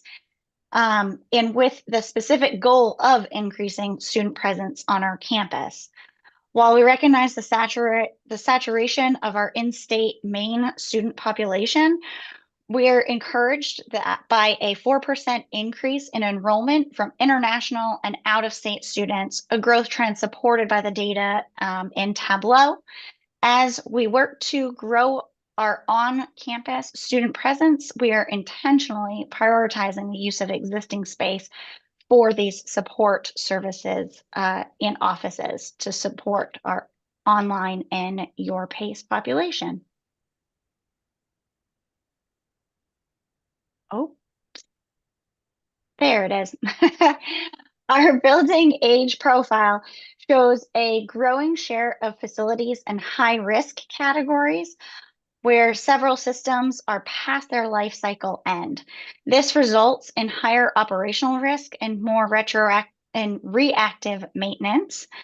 Future capital planning will focus on proactive renovations to reduce these risks and extend asset life, ensure safe and modern learning environments.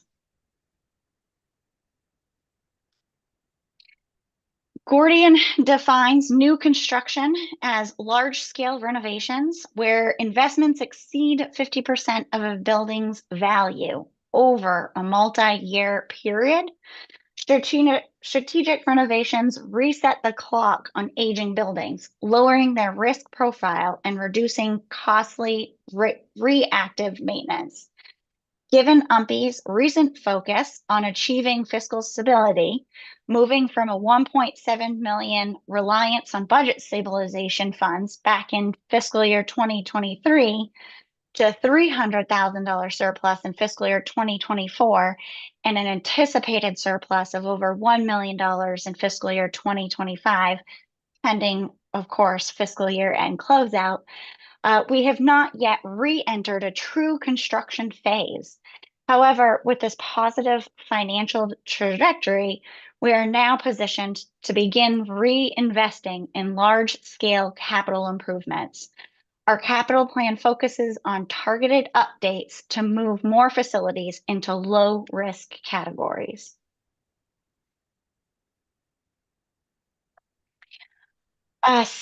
This screen shows that 76% of available dollars are actually reinvested towards existing spaces here on campus.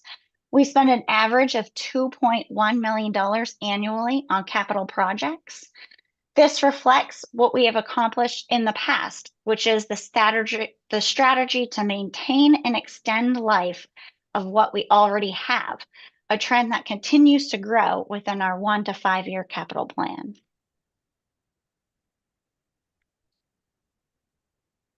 Oh, it didn't switch. This graph illustrates that despite UMPI's past financial challenges, our asset reinvestment, the AR as known by Gordian, need has remained steady over time. While it's a positive sign that the AR need hasn't grown, this stability is largely the result of delayed investment. We've only recently received a position where we can begin to address the deferred maintenance and backlog that has accumulated.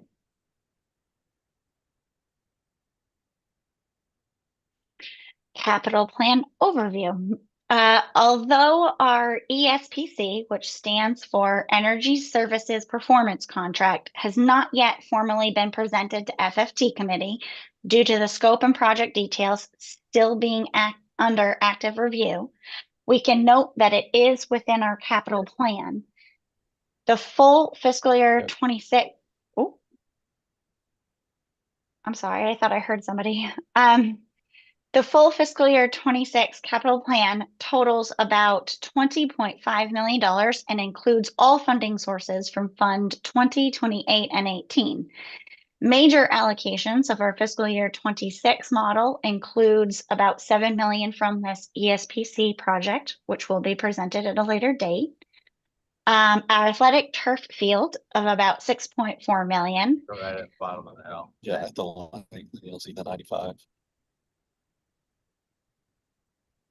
About $4 million for the Wadeen Govan Center renovation and $1.8 million for the dental workforce expansion, which is the dental lab located within Wadeen.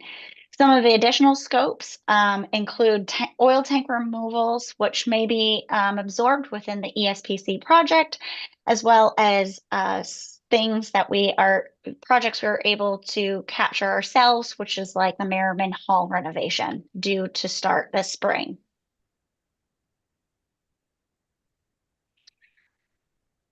This slide actually remains unchanged from the December presentation.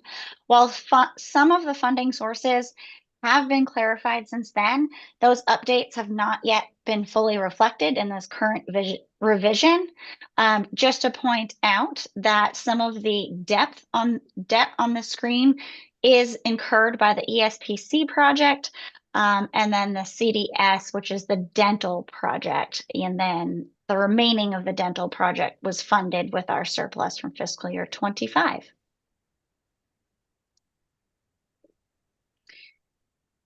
Again, same concept, just a little bit of a broader view of the 5-year. Again, a lot of TBD, but we are building our capital plan and being able to fund those renovations. In our 5-year capital plan, this breaks it down by category. The athletic category consists entirely of the turf field. The blank category actually represents projects that don't align neatly with the standard capital categories. At UMPI, this includes critical infrastructure items such as oil tank removals and underground piping, much of which is now being incorporated within the ESPC project. The academic category is primarily composed of investments that address safety-related concerns, such as elevator replacement, fire panel upgrades, and bringing things to code compliance. It also includes the planned renovation of the Wadene Auditorium and the construction of the new dental lab.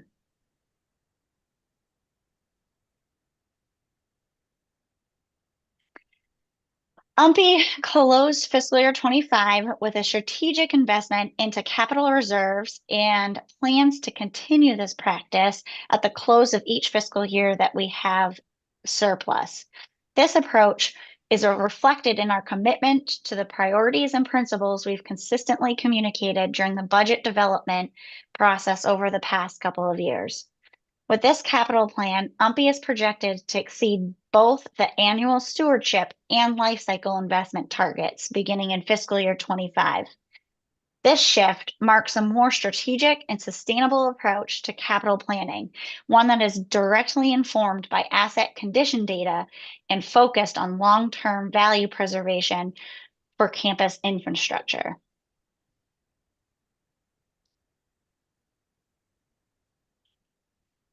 Asset reinvestment need.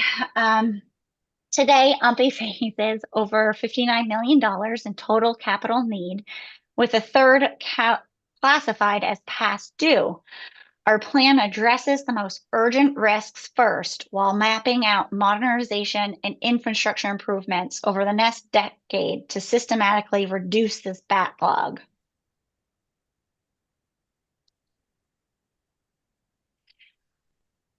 In our AR need, project distribution, our current need, please note that the majority of this backlog shown under the current need column is attributed to Normal Hall.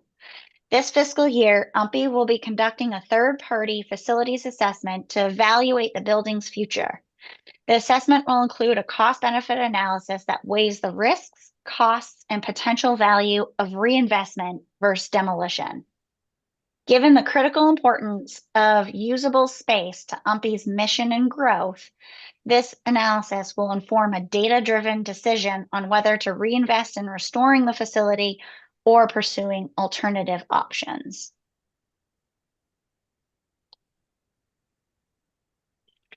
Facilities operation. As mentioned previously, our space committee has been reintroduced thanks to the system helping also with a space committee policy. Our space committee continues to play a central role in aligning physical space with institution priorities. Their work ensures that offices, classrooms, and support areas are used effectively in support of both on-campus and online student needs. As enrollment patterns evolve, particularly the growth in YourPace and online learning, this committee is helping shape how SPACE supports long-term program delivery and student success. Other campus projects. On July 28, UMPI received the Efficiency Main Award, highlighting our leadership in sustainability.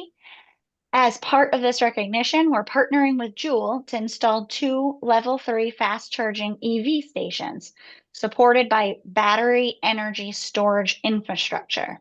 This initiative positions us to meet both student and community expectations around sustainable energy use and modern mobility. As mentioned, the feasibility study that we are currently going to be partaking within a third-party feasibility study on Normal Hall. The intent is to expand this approach to additional buildings as campus needs evolve and priorities shift. These studies will continue to guide data-driven decisions about reinvestment, renovation, or potential space realignment. Equipment refreshes and ground investments.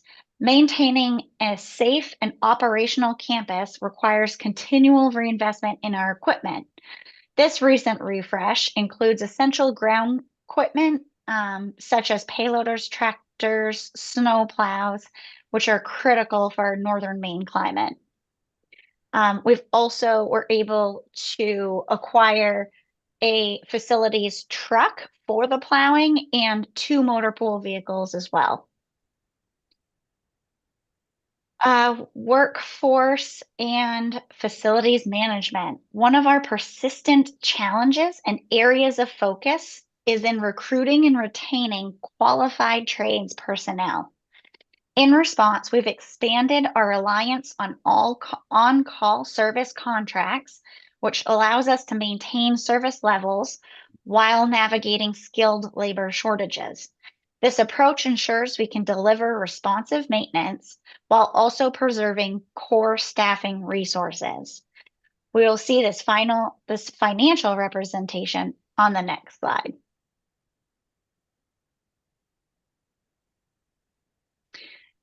Again, just Gordian's report as in proving that our on-call financial support has increased due to this shortage.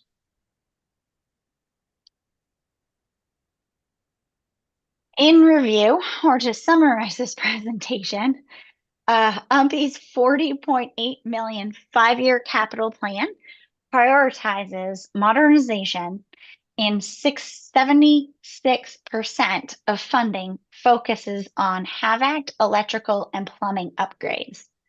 These efforts will cut costs, reduce emissions, and through the ESCO project, potentially, strengthen UMPI's role as a resilient, student-centered campus in northern Maine.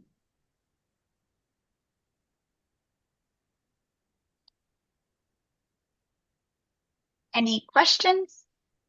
Megan, thank you very much for your presentation. Again, welcome to our committee. Questions about the plan? And again, please speak up. I'm not hearing any. I've got a couple if I could. One, again, on-campus student presence down historically. I know it's stabilized, but you've got a need for offices and facilities to support the YourPace program. Could you talk a little bit about that? How many additional people do we have working on campus to support that? What are the? Can you talk just from 50,000 feet of the space needs that the expanded YourPace program requires? Of course. So our faculty members, this year, we've actually had to renovate South Hall. And within the South Hall renovation, we've actually had to create an additional 10 office for faculty members. Not only faculty, but our staff as well. Our admissions team has been expanding constantly. With their office space diminishing right now, a lot of the jobs posted have actually ended up being remote and or hybrid, and we're looking into high flex offices. Okay. President Rice, do you have anything to add? Yeah, no, I think we are seeing, as Megan said, growth with on-site or hybrid individuals that would be here once or twice a week, so then using shared office space. But where probably the largest area of growth is remote personnel that are working across the country at this point in time. So that's taking some of the pressure off of the space. But the fact that all of our full-time faculty that were hired are teaching both in a semester-based modality, which is either live on campus and in a your pace. So that's where our biggest crunch is to ensuring that we have space for the full-time faculty. Hence the complete review of Normal Hall, whether it is frankly more efficient to take it down and look at some sort of building project or to renovate. Thanks. I think you said that for FY26 that 53% of the funding is still TBD. So we're in there now. So could you just talk about that a little bit more? What are the alternatives to get there so you can do the projects you're hoping to do this year? So some of those projects were actually started in fiscal year 25 already. So some of those projects have actually already been funded, like the dental lab, through our fiscal year 25 surplus. Really, the largest pieces were the turf field, which again is under review still, as well as the ESPC project, which is still under review as well. So we're hoping we're for kickoff in fiscal year 26, but we're still determining scopes. Great, thank you. Normal Hall, what is Normal Hall used for now?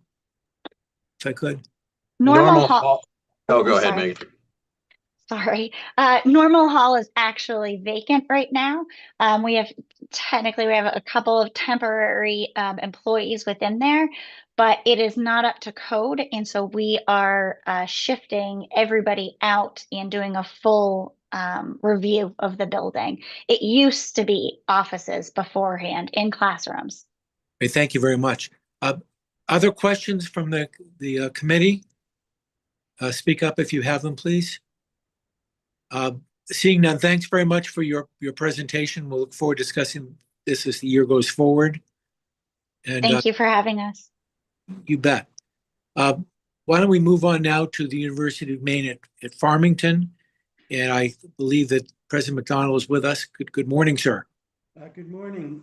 Before I turn it over to Lori Gardner to go through our report, I would just like to say that our philosophy has been to consolidate wherever we can, to lease buildings to external parties when we're on campus, and then to sell property that is off campus. And so we have that as a overall philosophy, particularly because the growth that we're seeing is in online and graduate, which is largely off campus.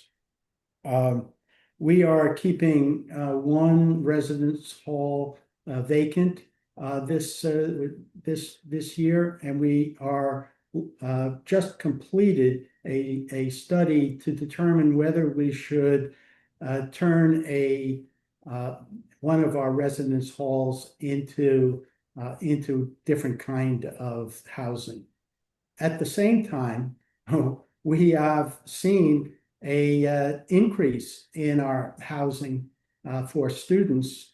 We're helped by higher rental costs in the Farmington area. And so we had hoped to have 2 residence halls vacant. We were not able to do that, but we'll have one. And so we're considering alternative use. At the same time, we have strategies in place to bring more students onto campus, and so we'll have to decide which would be the best. So let me turn it over to Laurie, and she can go through our presentation. Be glad to answer any questions. Thank you. Thank you. Welcome, Laurie. Good morning. How are you? Can you hear me? Yes. Okay. Go ahead. Super. And can you see the slides? Yes. Perfect. Okay. So good morning, and thank you for having me today and giving me the opportunity to review UMF's FY 2026 to 2030 Strategic Facilities Investment Plan. This is a data-driven approach developed with the help of Gordian's assessment. The scope of the work totals $18.8 million invested over 5 years. And the first set of slides looks back at what we have done and how the work has set the campus up for the future work that we must do.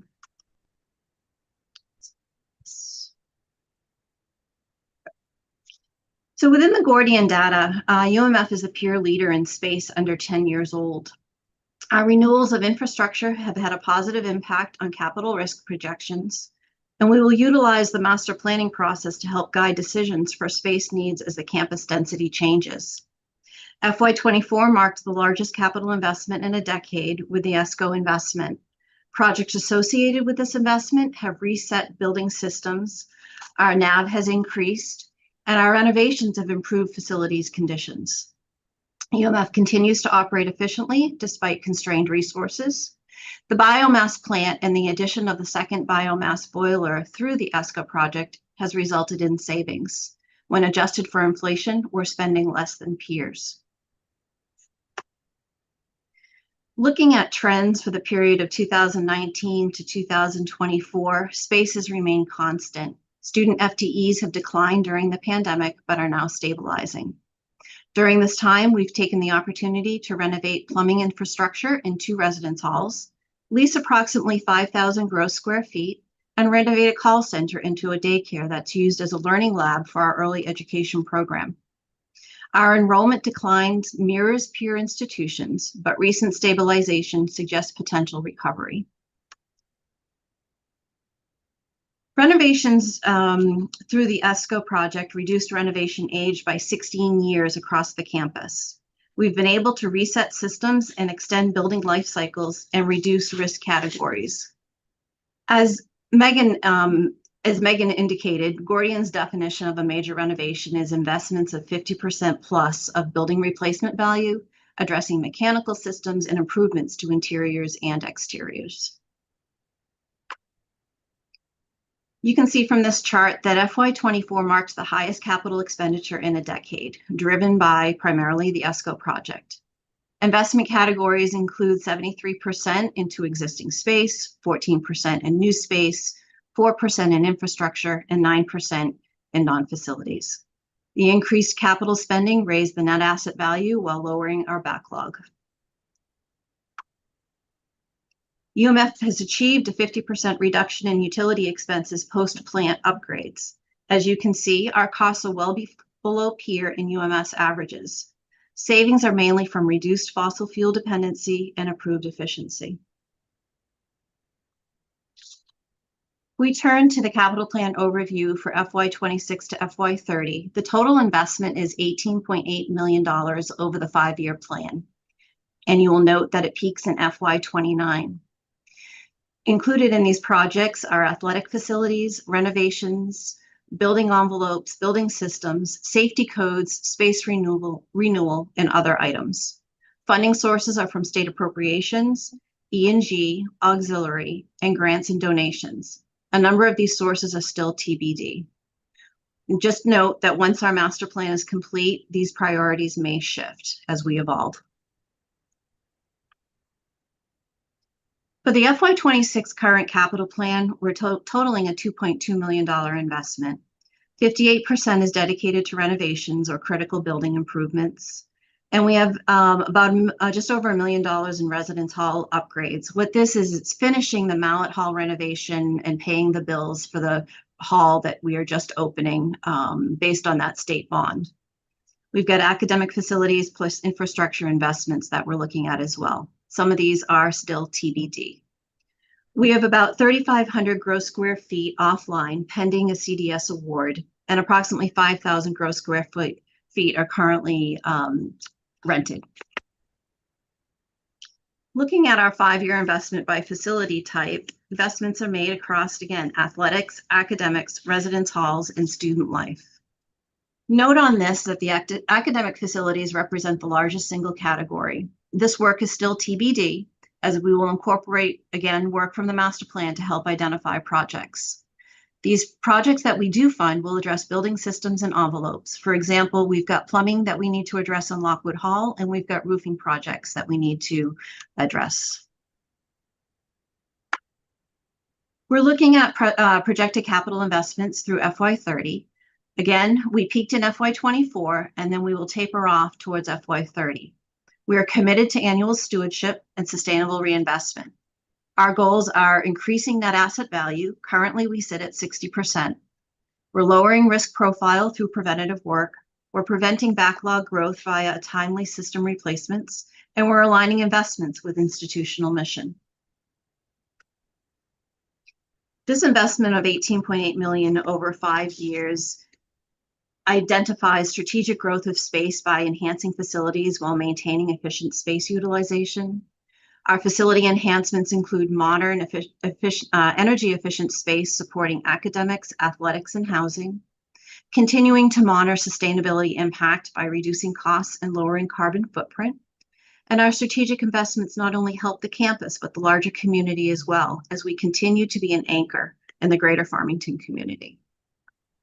With that, we can take questions if anyone has questions. Lori, thank you very much. Questions from the committee? Let me start off, if I could. The significant part of these planned expenditures are athletic. What do those involve, if you could? So that refers to the potential of a indoor turf facility that we are looking at for feasibility to share with the community, and or upgrades to the current fields. Again, all TBD. Okay.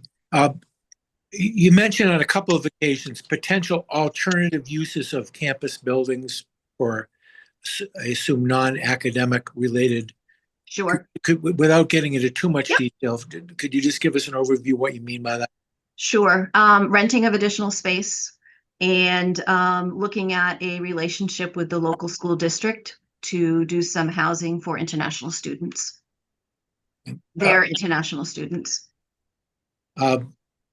And if you look at things from 30,000 feet here in a 5-year plan, would we end up at the end of that 5 years, if this plan were implemented, with more square footage total, less square footage, or about the same, if you know? Sure. The intent right now is less square footage. Do you have a? I don't have the number. I don't have the number, but we will be reducing the footage by removing some buildings. Okay, thank you. Other questions that people have of Laurie or of the president? I'm not hearing anybody, so apparently not. So thank you very much for being with us and for that report. And we'll look forward to hearing as the year goes on in terms of your ability to do some of these things, given the funding sources which might become available. So thank you very much. Thank you. So next on our agenda is the annual real estate and lease activity report for fiscal year 2025. I know Gretchen Catlin's with us. Good morning, Gretchen. Good morning. Thank you for having me. So this morning, I'd like to introduce Jessica Howe, our project associate, who has played a central role in managing and advancing our real estate portfolio. Beyond coordinating transactions across the system, Jessica has helped implement process improvements that provide clearer insights into our lease portfolio, enhance transparency, and create new opportunities for collaboration between universities. As today's presentation will highlight, her work is directly supporting the system's goal of space optimization, cost savings, and increased collaboration between universities. So with that, I will turn it over to Jessica to walk us through the highlights for fiscal year 25. Thank you, Gretchen. Good morning, Trustee Cates and other FFP members and guests. Thank you for listening to today's overview of the fiscal year 25 annual real estate and lease activity report for the University of Maine system. This year, we continue to make meaningful progress in optimizing space, managing costs, and supporting long-term strategic goals across our campuses. Today's presentation will walk through our key activities from fiscal year 25, provide early insights into fiscal year 26, and highlight lease data trends from and our upcoming priorities. Oops. So in fiscal year 25, we had 7 dispositions and 1 acquisitions were completed. Together, these actions reduced our footprint by nearly 47,000 square feet and generated $3.46 million in revenue. Some of our notable sales included 4 buildings on Chamberlain Avenue in Portland, the Harmony land parcel owned by University of Maine Fort Kent, the Sigma Chi Heritage House at UMaine, and the Skyway property at Presque Isle. On the acquisition side, UMA strategically purchased 125 Community Drive in Augusta. This purchase added approximately 14,000 square feet to the portfolio and included 3 revenue-generating leases, helping support growing program and space needs at UMA.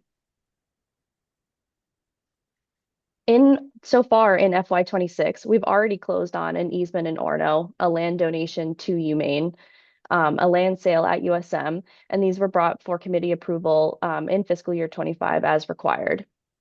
We also have 2 buildings currently on the market, one at UMF and one at UMA. This forward activity continues our focus on aligning space with strategic campus priorities. I also want to highlight in FY25 also included 3 major space sharing MOUs, which reflect our commitment to operational efficiency and regional collaboration. UMA continues to provide space at in Brunswick to ASCC. Fort Kent is supporting a UMaine extension office on their campus, and USM is hosting the UMA Lewiston Center programming in their existing facilities. These MOUs also support our unified accreditation goals by reinforcing system-wide coordination.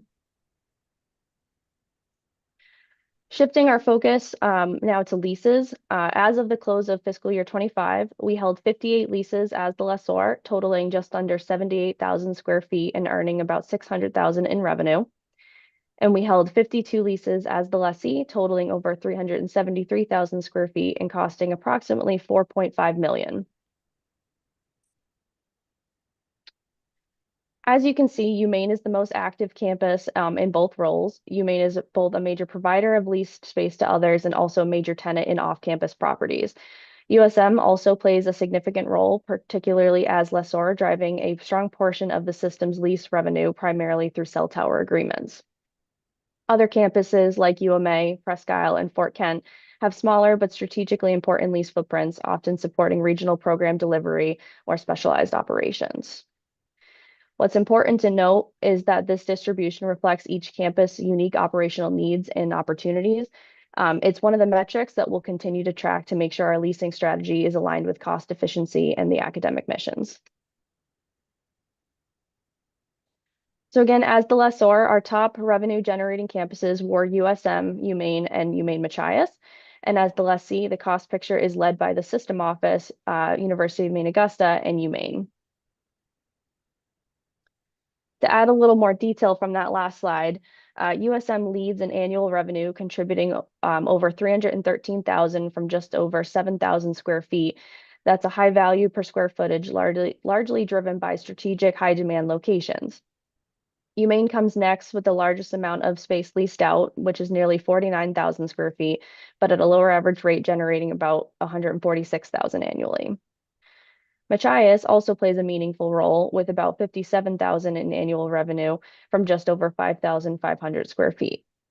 The remaining campuses bring in smaller amounts, but they are strategic designed to maximize the value of their portfolio and ensure the underutilized space is put to productive use. In the role of a tenant, the system office has the highest annual lease costs at roughly $1.76 million for just over 105,000 square feet. UMA comes up next with 1.6 million in annual costs for about 109,000 square feet, followed by UMaine, which spends about 898,000 for 140,000 square feet. UMaine has the largest leased footprint of any of our campuses, as mentioned earlier. Other campuses like USM and Presque Isle lease far less space, but those arrangements are still strategically important for program delivery in specific regions. Overall, this breakdown helps us identify where the large costs are concentrated, and it informs our future space consolidation and MOU opportunities. A few fiscal year 25 lease milestones worth noting. USM exited a lease in Augusta and will transition into UMA space via an MOU starting in fiscal year 26. UMaine terminated 2 leases, returning their square footage back to campus use, and UMF signed a new lease generating about 27,000 annually. In addition, UMA relocated its Saco Center, cutting both costs and square footage significantly.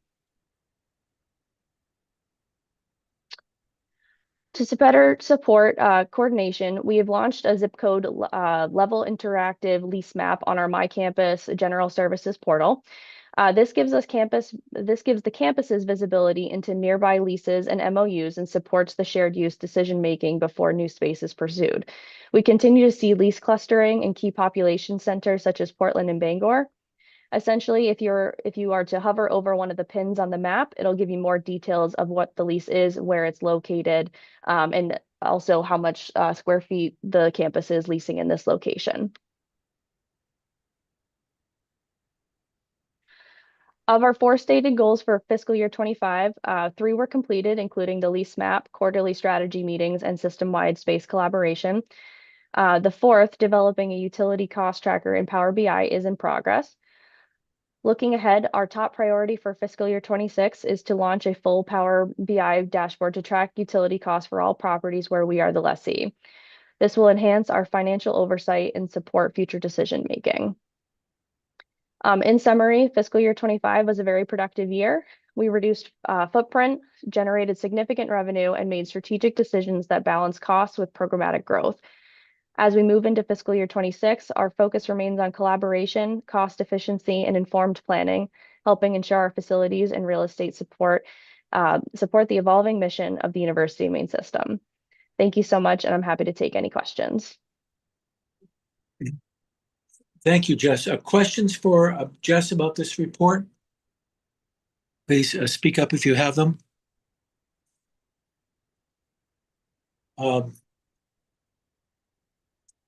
Any questions? Hearing none, then thank you very much for your report. Thank you. Appreciate it. We are well ahead of schedule, which is good news. So we'll just keep going forward with our next agenda item, which is materials at tab 15, the strategic AI update from Vice Chancellor Loh. Good morning again. Thank you, Mr. Chair. So really excited to we're able to set aside some time in our agenda. I think our plan rolling forward is that we'll do updates like this either here or BOT or both, depending on what we have going on for activities. So again, really appreciate the opportunity to talk a little bit about what we've been up to in the AI space. Talk a little bit about our efforts bouncing all around the state and just my deep appreciation that you actually pay me to do that. Just so exciting.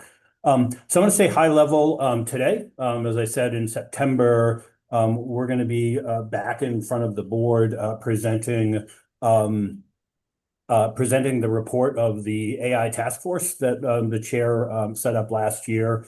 That group, which includes Trustee Martin and Presidents Farini, Mundy, and Rice, and we have some student and faculty representation on there, Robert, myself, Angela. We're in the process of finalizing our report and our recommendations, and I don't want to get ahead of that, but I am really, really excited to talk about that in September and some of those possibilities. So I'll stay high level today, talk about where we are. I do want to take a little step back. We started really kind of going all into this space about a year ago when the trustees set up the task force. And And during that time, I spent a lot of time talking to other universities, systems, other organizations about the work that we do, more than 30 different conversations with other universities. And everyone is really fascinated with the work that we're doing. And it really goes back to a decision that I give the chancellor a lot of credit for a year ago, which was this idea that we were going to separate out AI into kind of two paths. The path about AI in the classroom is really what dominates kind of a lot of the conversations. If you look into the Chronicle or Inside Higher Ed, you'll find all kinds of conversations about that and how we're going to figure out this cheating dilemma and all of that. And what's happened at a lot of universities is that's where the conversation has stopped. They really need to figure out the classroom piece, and so they're doing a handful of pilots here and there, but mostly it's paralysis while they try to figure out how they can stop what they perceive as mass cheating in classrooms and so on. And what we did early on was recognize that that's a valuable conversation and it should take place. To the extent that we can offer guidance at the system, that's great, but that's a conversation that should be as close to the classroom as possible and certainly on the campuses. But we didn't want to stop everything else. And so we've continued, this path where we really have come up with a model for procurement, really challenging. You don't think about this, but we have a lot of folks that report to me, and if all of them go all in AI, which I hope they do, you could imagine a scenario where I'm approving, a couple of hundred transactions in Concur every month. And so some of the kind of novel ways working with procurement and IT that we've been able to manage this so that someone can call, we'll charge you an annual amount. We're not going back and producing lots of email and lots of invoices, and other universities have been greatly interested in that. The other area where we've differed is, and really glad we did this, Robert and I have had a lot of conversations over this, is a lot of universities kind of early on really wanted to jump in here. And so they figured out the tool they were going to use and they put all the eggs in that basket. And so in a lot of places, when I talk with colleagues, that's Microsoft Copilot because they were a Copilot institution, or it's some other unique tool that maybe they created on their own. And if any of you saw the MIT study that was widely circulated and also widely reported completely wrong, one of the things that study talked about 95% of these projects, AI projects, not producing a return on investment, failing. It was not the AI technology; it was the lack of direction from senior management. It was the tools that employees were stuck with. They go home, they get really excited to use ChatGPT in their personal life, and then they come back in and the university has stuck them in this Copilot box, and that's the only tool that you can use. And so we're firm believers. If you've heard me talk about this, this, a firm believer in the power of these tools across our entire organization, not just in the hands of 4 or 5 people. But I see on a regular basis the value that these tools can have in different people's hands, and everyone comes into this with a different skill set. And so if you can, for instance, I've done some really cool, marketing stuff with these tools, but if you take these tools and you put them in the hands of somebody who already has marketing expertise, then you can, you're 10x the amount of productivity that they have. And I see the same thing in my finance experience. Oh, it disappeared there for a second. Hopefully I'm back. Can you hear me okay? Yes. Okay, sorry about that. So we have, so again, that was our philosophy early on, was let's provide a foundational knowledge to all of our employees instead of just putting it in the hands of a couple of different folks. And so training is the big issue that when I have conversations with other universities, conversations on the governor's AI task force, how do you scale that?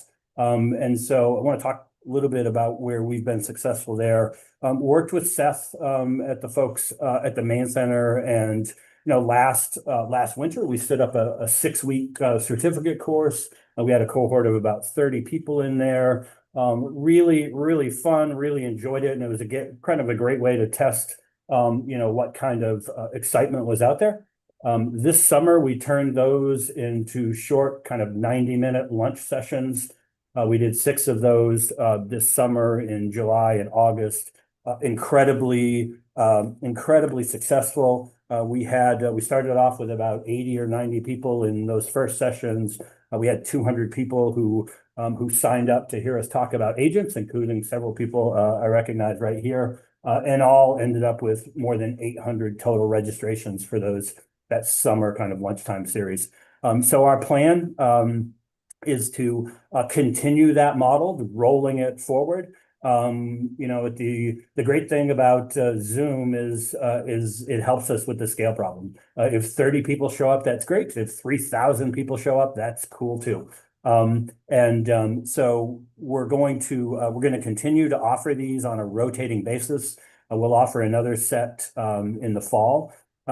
Anytime we do a set of these, they're producing between $10,000 and $20,000 in revenue. So it will produce substantial reoccurring revenue over the course of the year. The great thing about this, and I think it's another area where we're unique, is that all of the training that we're doing is live. It's real time. If ChatGPT comes out with something on a Monday, we're going to talk about it on Tuesday, and we're going to let folks know how they can use that. And that is definitely not something that other institutions are doing. What they're getting is the canned 9-month-old, 2-year-old. Here's what ChatGPT used to look like training.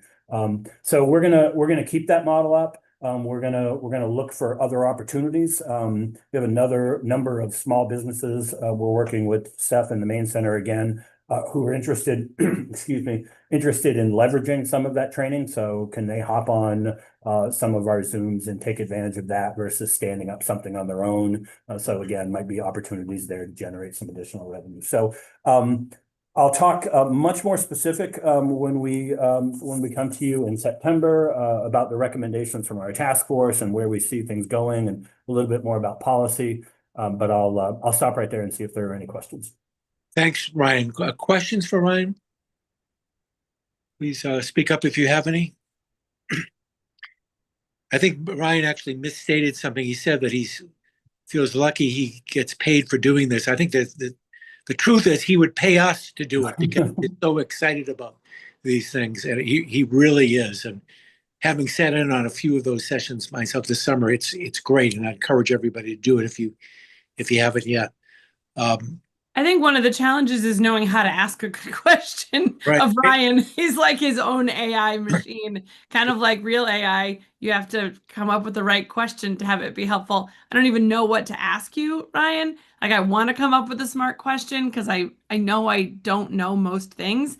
So if there's a question you were expecting or you think we should ask you or you wish we could come up with, please answer it now, is what I would say.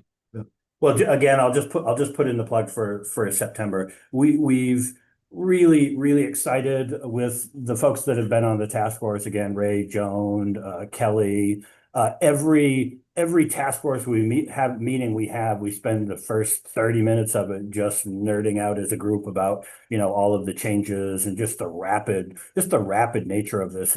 It does, on one hand, it's cool. I love hopping on every morning and finding something new. But it also really talks about what the challenge is for some of our faculty. And, you go away for the summer, and this technology is, I'm remembering, I ended the semester with Clyde and the folks at Farmington, talking about these tools. And, they're going to be back this week. And if I went back to Farmington, nothing I said in June would I mention now, because that stuff has just changed so fast. And so it's cool, but it's also, we got to think about it on the other end is, how do we help our faculty, stay up to speed on this as well as others. Thanks, Ryan. Mr. Chair? Yes, please go ahead, Mike. Ryan, thank you very much. It was a great presentation. I know you're very excited about AI. We're very glad that you are. To answer Emily's question about what question we should ask, actually, I just asked AI what question I should ask Ryan. There's a whole list. I won't go through that whole list, Ryan, but one question that actually that asked me to ask you is, how does the University of Maine system plan to balance the innovation with ethical and responsible use of AI? Yeah, I think, through through the kind of trainings, these one-on-one or 1-on-30 or 1-on-3,000 conversations we're having. So we certainly want to keep those up. One of the things many things that our task force will recommend is around, education on the ethics piece. And, I've done a couple of my own experiments that I talk about some of the challenges. I mean, all of this information is trained on all of the data that's out in the world, and all of the data in the world is flawed. And so, if Trustee Kane doesn't mind, I'll use an example that I did at the law school just a couple of weeks ago, where and I think this is a good example. I used Trustee Kane's dissertation. And was kind of playing around with that and turned it, was talking about the coding powers of Gemini. And so I took a dissertation and I turned it into a game. And so throughout this game, you made a number of choices. And then the idea was that at the end, if you've made enough correct choices, then, you could potentially be a president. And so I put the information in and I repeated the game over and over, and I kept getting rejected. And what I eventually found was that early on in the game, there was a question that you got asked where your spouse was moving to another state. And were you going to move with your spouse or not? And if you chose not to move with your spouse, you did not get the job. It didn't matter what I put for an answer. It didn't matter if I went backwards and changed my answer every time. That one fundamental piece early on, again, just based on the world's data, signaled to me or clearly said, if you don't make this move with your spouse, you're not going to be a president. Similar things like that. I did a dean, a demo where a little girl wants to grow up to be a dean. I ran the story 10 times. The dean was always a man, all 10 times. So there are things like that in there that I always like to mention, because I'm as all in my space. In the finance space, it's a little bit more black and white and clear, and you miss some of those kind of nuances. If you're not in here, and if you trust everything that's out there. The second question is what role could AI play in supporting rural communities in Maine, such as healthcare, education, economic development? Yeah, so we're having lots of those conversations, both on our task force, but on the governor's AI task force, which will also have some recommendations coming out in the next couple of months. I think the university can play a big role in that, both in helping the state and, whether it's through training or things like that. But then also, we're always a partner in a lot of these conversations. And I think, AI can certainly play a big role. And again, I think it's another case where, we're 6 to 12 months ahead of most of the other institutions that I have conversations with. And so I think, if we can continue to offer up, assistance, I think that can be one of the best things that we do. Okay, great. Thank you. That's very helpful. And FYI, I got about another 20 questions AI asked me to ask you, but I'm not going to ask you, Ryan. So thank you very much. Appreciate it. Thanks, Mike. Any other questions for Ryan? Again, thanks for the update, and you have President Rice and President Perini Monday, if you can't see them, Roger. Oh, I can't see them. I'm sorry. Please go ahead. President Perini Monday. No, Ray was ahead of me. So he should go first. Okay, Ray. Well, I'll set Joan up for her response by saying, I think there's a great opportunity for the University of Maine through engineering and through opportunities there that actually can impact, and ditto for USM with its programming that can really impact teaching and learning across the system. Maine has that opportunity, I think, and some of those resources, particularly if we leverage it for how we assist in regards to instruction and learning. So that's one way I'd love to see the system go. And just to underscore another point Ryan made, you know, as he led off with, how do we get past, you know, the whole cheating, yada, yada, yada.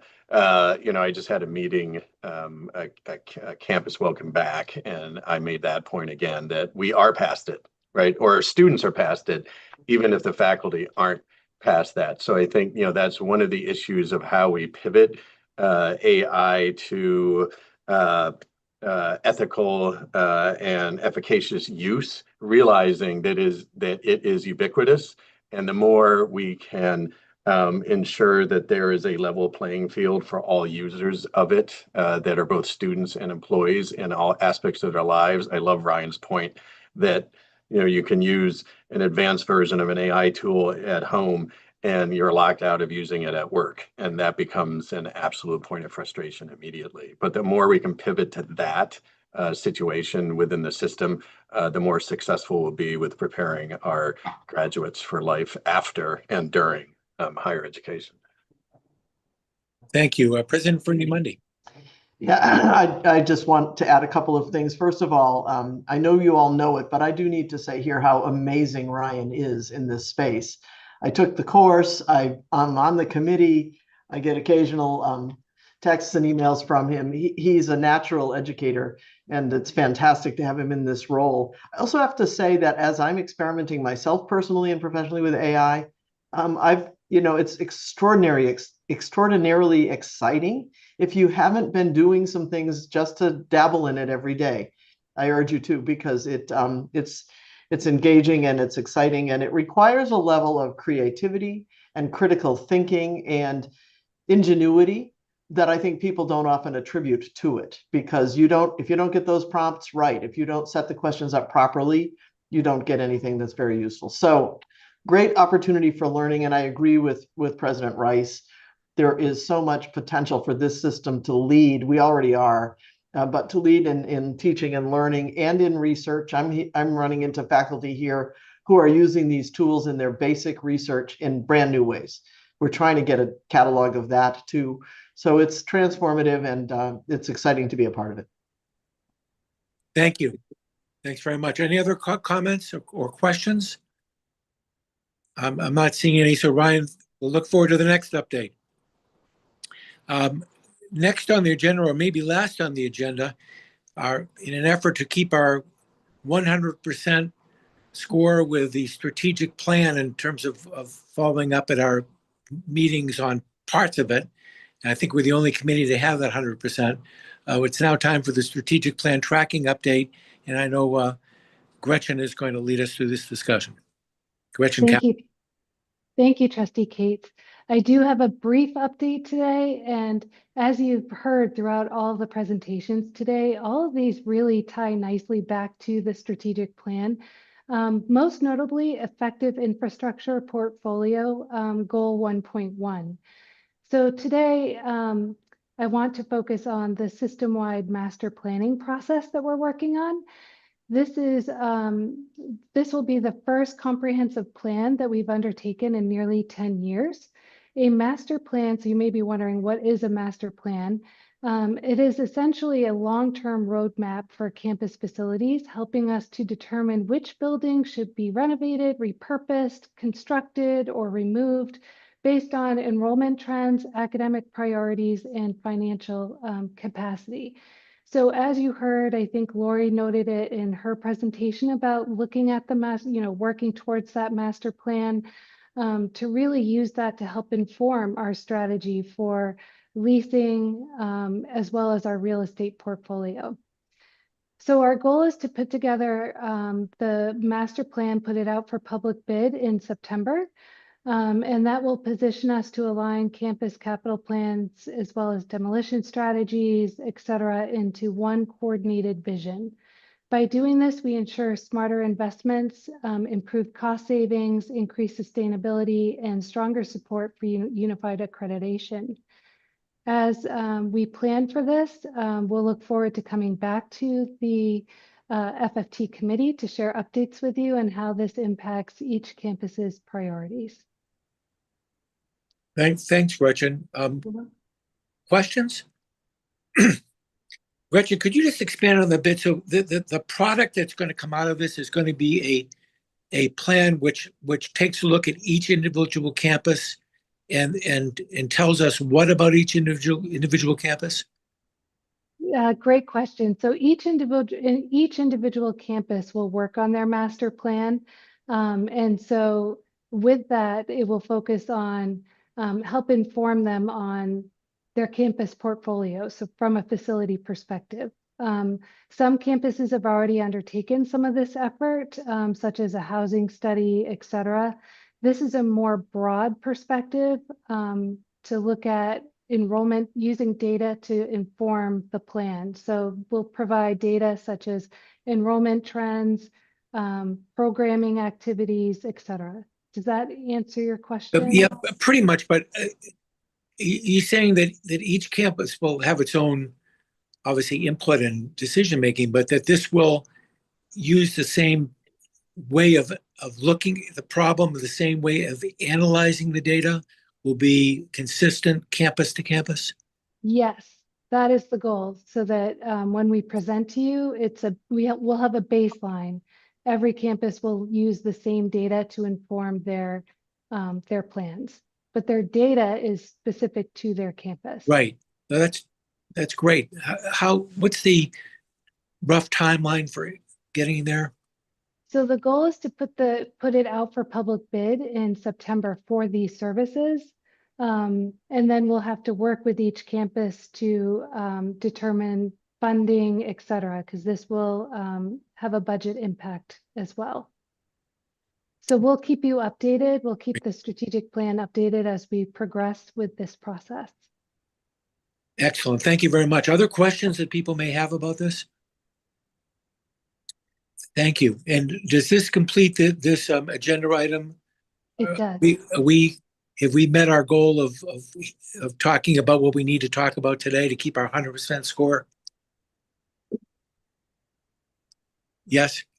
You're doing great. All right. Thank You're you. doing great. Thank you. You're welcome. Chair Kane. Appreciate it. That's kind of braggy, that 100% score thing. Well, we're just trying to keep it. I don't think that we have anything else on the agenda. Have I missed anything? Are there other things on the agenda before we talk about going into executive session?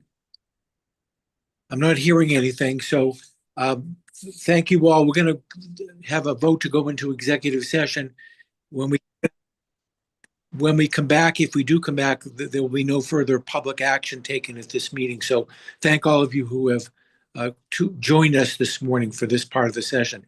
So could I now have a motion for the Finance, Facilities, and Technology Committee of the Board of Trustees to go into executive session under the provisions of 1 MRSA Section 405(6)(c) to discuss the condition, acquisition, or disposition of real property or economic development of premature disclosure of the information would prejudice the competitive or bargaining position of the University of Maine system. Is there such a motion? So moved. Second. Moved by Trustee Michaud and seconded by Trustee Kane. Beth, could you take the roll call vote, please? Trustee Cates, Yes. Trustee McMahon, Yes. Trustee Riley, Yes. Trustee Kane, Yes. Trustee Flood, Yes. Trustee Michaud. Yes. Motion carries. I'll put you into executive session. Thank you.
Thank you. Beth, are we back?